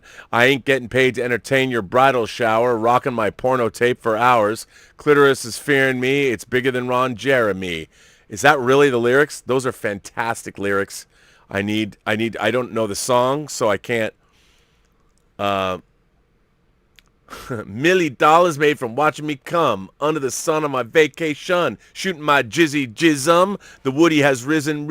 Oh my God, this is hilarious. I gotta know how it sounds. I can't do it. I'm not a good rapper. Sorry. You know, if I was gonna be a rapper, I'd be Macklemore, but whiter. No, I like Macklemore because he's kind of got a pop thing. I mean, I'm still popping tags, just so you know. Any Seattle rapper is gonna have more fun than you. Mix-a-Lot, Macklemore. Anymore? I don't know. No offense to the people who did come out of the Seattle rap scene, known for, of course, how it's changed hip-hop forever. Matt Latham. Is that really the lyrics, Ash? Wow. Well, Methods of Mayhem. That sounds mayhem-like to me. I'm going to have to go find those lyrics. Sheriff Carl sends in a tip and says, when you come back up here, I'd love to get wasted with you. All right. I also know where to get the good party stuff. Okay, I'm down with that. Also, my birthday is in July, and this year I want to party with you on the Midnighter. I'll get a computer and shit by then. Rock and roll, Hail Satan. Well, Sheriff Carl, I will come up to Seattle. I'm coming up to Seattle in August. I'm working for 5 days on Crisis Medicine. We're doing our third shoot that I'm directing up in Portland. Then I'm going up to Seattle for my uncle's 100th birthday. That's right. So I'll see you then. We'll go get a bag of dicks and then get up to some shenanigans. We'll go to Ballard and drink like microbrews. Aaron Singh sends in a super chat and says, looks like we're getting a Bollywood scene in Eternals. Kumail looks great. He does. He does look great, and I love that. Like, it was in the original, he was a Japanese film star, but I love the fact that he's a Bollywood star. I think it's great. Brendan Shee says, Rob, I usually find Dave Bautista delightful in supporting roles, but yeesh, his leading man acting in Army of the Dead is not good. He just stone faces with an occasional grimace through a fairly stock action role. Is leading man a stretch too far? I think maybe. I don't think that Dave Bautista is... Dave Bautista is not the greatest leading man. He's got great physical presence, but I don't know. Eric LeBon Gant says, Duran Duran has been producing great music as late as the early 90s, but I'm not feeling their new song. Bruh, you need to listen to All You Need Is Now. You need to listen to Paper Gods. You need to even listen to Astronaut. They've done a lot of great music in the last 20 years. I wasn't feeling their new song so much either. It's growing on me, though. Random question. Which of these hits do you like best? Come Undone, Wild Boys, Save a Prayer, or Hungry Like the Wolf? Of those songs, I mean, obviously Hungry Like the Wolf and Save a Prayer are great because it's early Duran. You're talking, you know, the Rio 7 and the Ragged Tiger days. I mean, I liked those songs a lot at the time, but as far as which song is the best of those four songs, I think Come Undone. Just because I love the vibe of it. Maybe it's because I got a little older and it's more of an older vibe. But, you know, Save a Prayer was I got real busy to that song in the early 80s, if you know what I'm saying. I mean, it always served me well. So did, if you coupled it with The Chauffeur, it would get you where you were going, if you know what I mean. But I would say that Come Undone is my favorite of those songs. Louis Terraza says, F you, Rob. Just kidding. I would never say that crap to China or kowtow to them. Yeah, but what if hundreds of millions of dollars were at stake? I would be just so sad if they say Hulk Hogan did what John Cena did. I'm a Mexican-American and proud as fuck to be a good citizen. It's why I served in the Navy. Well, Louis, thank you for your service, and I want to say I'm a big fan of Mexican-Americans. They're a lot of fun on every level, and one of the things I really loved about coming to Los Angeles from Seattle was I really liked the Chicano culture. We didn't really have that in Seattle. As a matter of fact, last night was it last night or the night before, on the walk with the dogs, it was the night before, I saw a beautiful lowrider at the gas station, and I talked to the guy. I said, dude, that is a spectacular car. But we didn't have that. So I'm a big fan of Mexico in general. So I'm a big fan. Simon says, hi, Rob. I've come to a point where I've lost my love for DC superheroes, save for watching Superman and Lois and The Flash on the CW, all because of WB. WB has killed my adoration of DC heroes in the movies, and I enjoyed all of the movies, but because of all the issues that WB has in their politics, it's not my show business, and I'm tired of it. So I will give my love that I had for DC to the MCU, and shame on Warner Brothers for losing me. Yeah, but you don't have to do that. You know, you don't have to give it up. You don't have to give up your love. Yeah.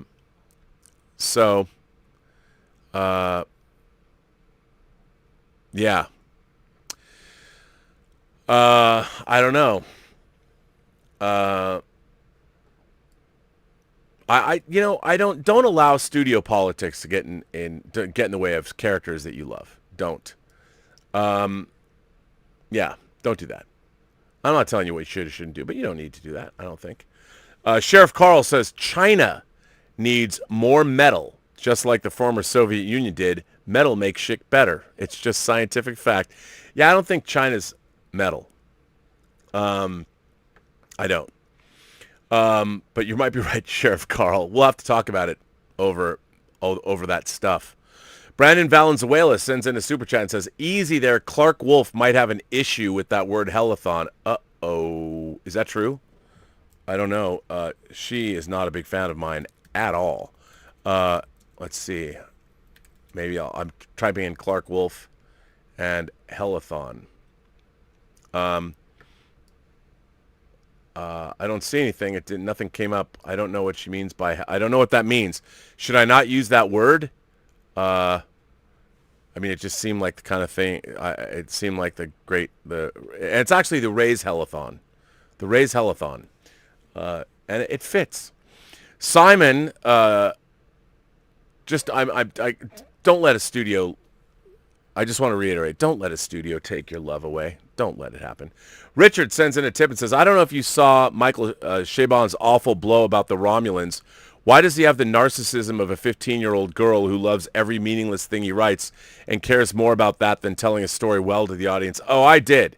I read his whole thing about the Romulans and everything, and I'm just like, bruh, come on. I don't know. My whole thing is that why didn't you put that in your scripts? Make sure that if you want to make the Romulan civilization that way, I don't know.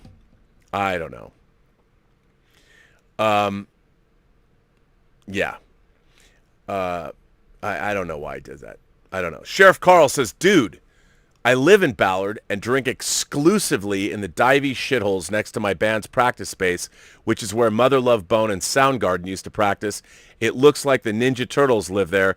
Great place for party stuff. Well, I'll tell you, that kind of a shithole dive bar is my favorite. There was a bar in Belltown like that just, it's not there anymore. But that's my favorite place to drink. A place where you're afraid to set your drink down because of all the stuff that's on the bar. I love that.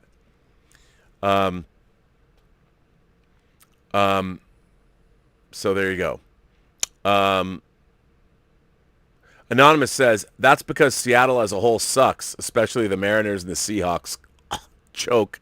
Come on, man. The Seahawks, I mean, they have a pretty good consistency record. So what if you threw to... Never mind. Matt Latham he says, oh, Matt, the hubby of one of my brand new favorite members of this Post-Geek Singularity. It's Latham, but that's okay. Latham, I'll say Latham. R.E. Inez's video. I said to Todd Michael that the black toilet paper is probably one-ply orphanage-grade stuff. Just get the help to dye the good stuff for you. You know what, Matt? Sorry, I said Latham. Matt is correct. Any kind of colored toilet paper is not the kind of thing you want on, your beautiful brown starfish, because it probably will rip the heck out of it. And, I don't like that. I don't like that at all. Give me some nice, soft, two-ply, all of that. Brandon Valenzuela says, I was kidding, Rob. I know. I wouldn't hold it against you. Well, listen, ladies and gentlemen, this has been a kind of rocking episode of Robservations. Robservations episode number 695. I'm going to bring this one to an end. I want to thank my moderating staff. I want to thank, Elizabeth Bell is a moderator in the chat. Joshua Levesque is here. Justin Toner is here. Did Elizabeth drop the wrench on any of you? Brian Hepburn is here. Louise X. Sparrow is here. So, wow, what a great staff. I want to thank also Mike Bodden and the Richard, of course. And I want to thank all of you for supporting the channel via Super Chats and tips. Very much appreciated. If you want to send me letters, I got more to read, including a Willow Yang letter about Meld, which will be on tomorrow's show. If you want to send me a letter, you can at the Burnettwork.net website. It's free of charge. If you don't want me, if you want to send it to me personally and confidentially, you can just say not for air. But if you want it to air, if you want your Post-Geek Singularity members to hear it, then I'll read it. I'll assume you want them to hear it. And on that note, I will say, remember, I'll be back on the John Campy Show tomorrow. There is Robservations Midnighter. Tonight, we're going to be talking about MGM and the potential sale to Amazon tonight. And remember, the Midnighter is a show where you get to come on and talk to me and other imagination connoisseurs live. And don't show me your junk. I can make sure you don't get on the air. Don't do that. But unless you want to. In which case I can see it. I can, the other people won't, but I can. And if you want to show me, that's fine. Let's see. We've got, wait, hang on. People are firing in. Richard sends in another tip and says, well, hang on. It just disappeared. I just made it disappear. Richard says, I just don't know why modern Trek can't get a few good episodes like Mandalorian got. It seems like a cryptocurrency that no one knows it's valueless. Just endless speculation and new shows based on that foundationless speculation. Not like Berman at all. No, you're right. Everyone's getting paid. There's no incentive. I mean, they're going to keep that Star Trek gravy train rolling until it stops. They're going to kill that franchise, and they're going to keep getting money from it. Star Trek has not been profitable or really successful since, well, gosh, I don't even know when. But certainly in the last 20 years, but certainly since Bad Robot made Star Trek '09. That movie did not make what people thought it made. It was expensive, and so was Into Darkness, and so was Star Trek Beyond. There's articles about the actual economics of Star Trek Beyond. It's not good. But what I was about to say was, remember, every person you meet has a story to tell that you have yet to hear. And all you have to do is listen. And with that, I would say to all of you, have a better day. And I do mean that. I do.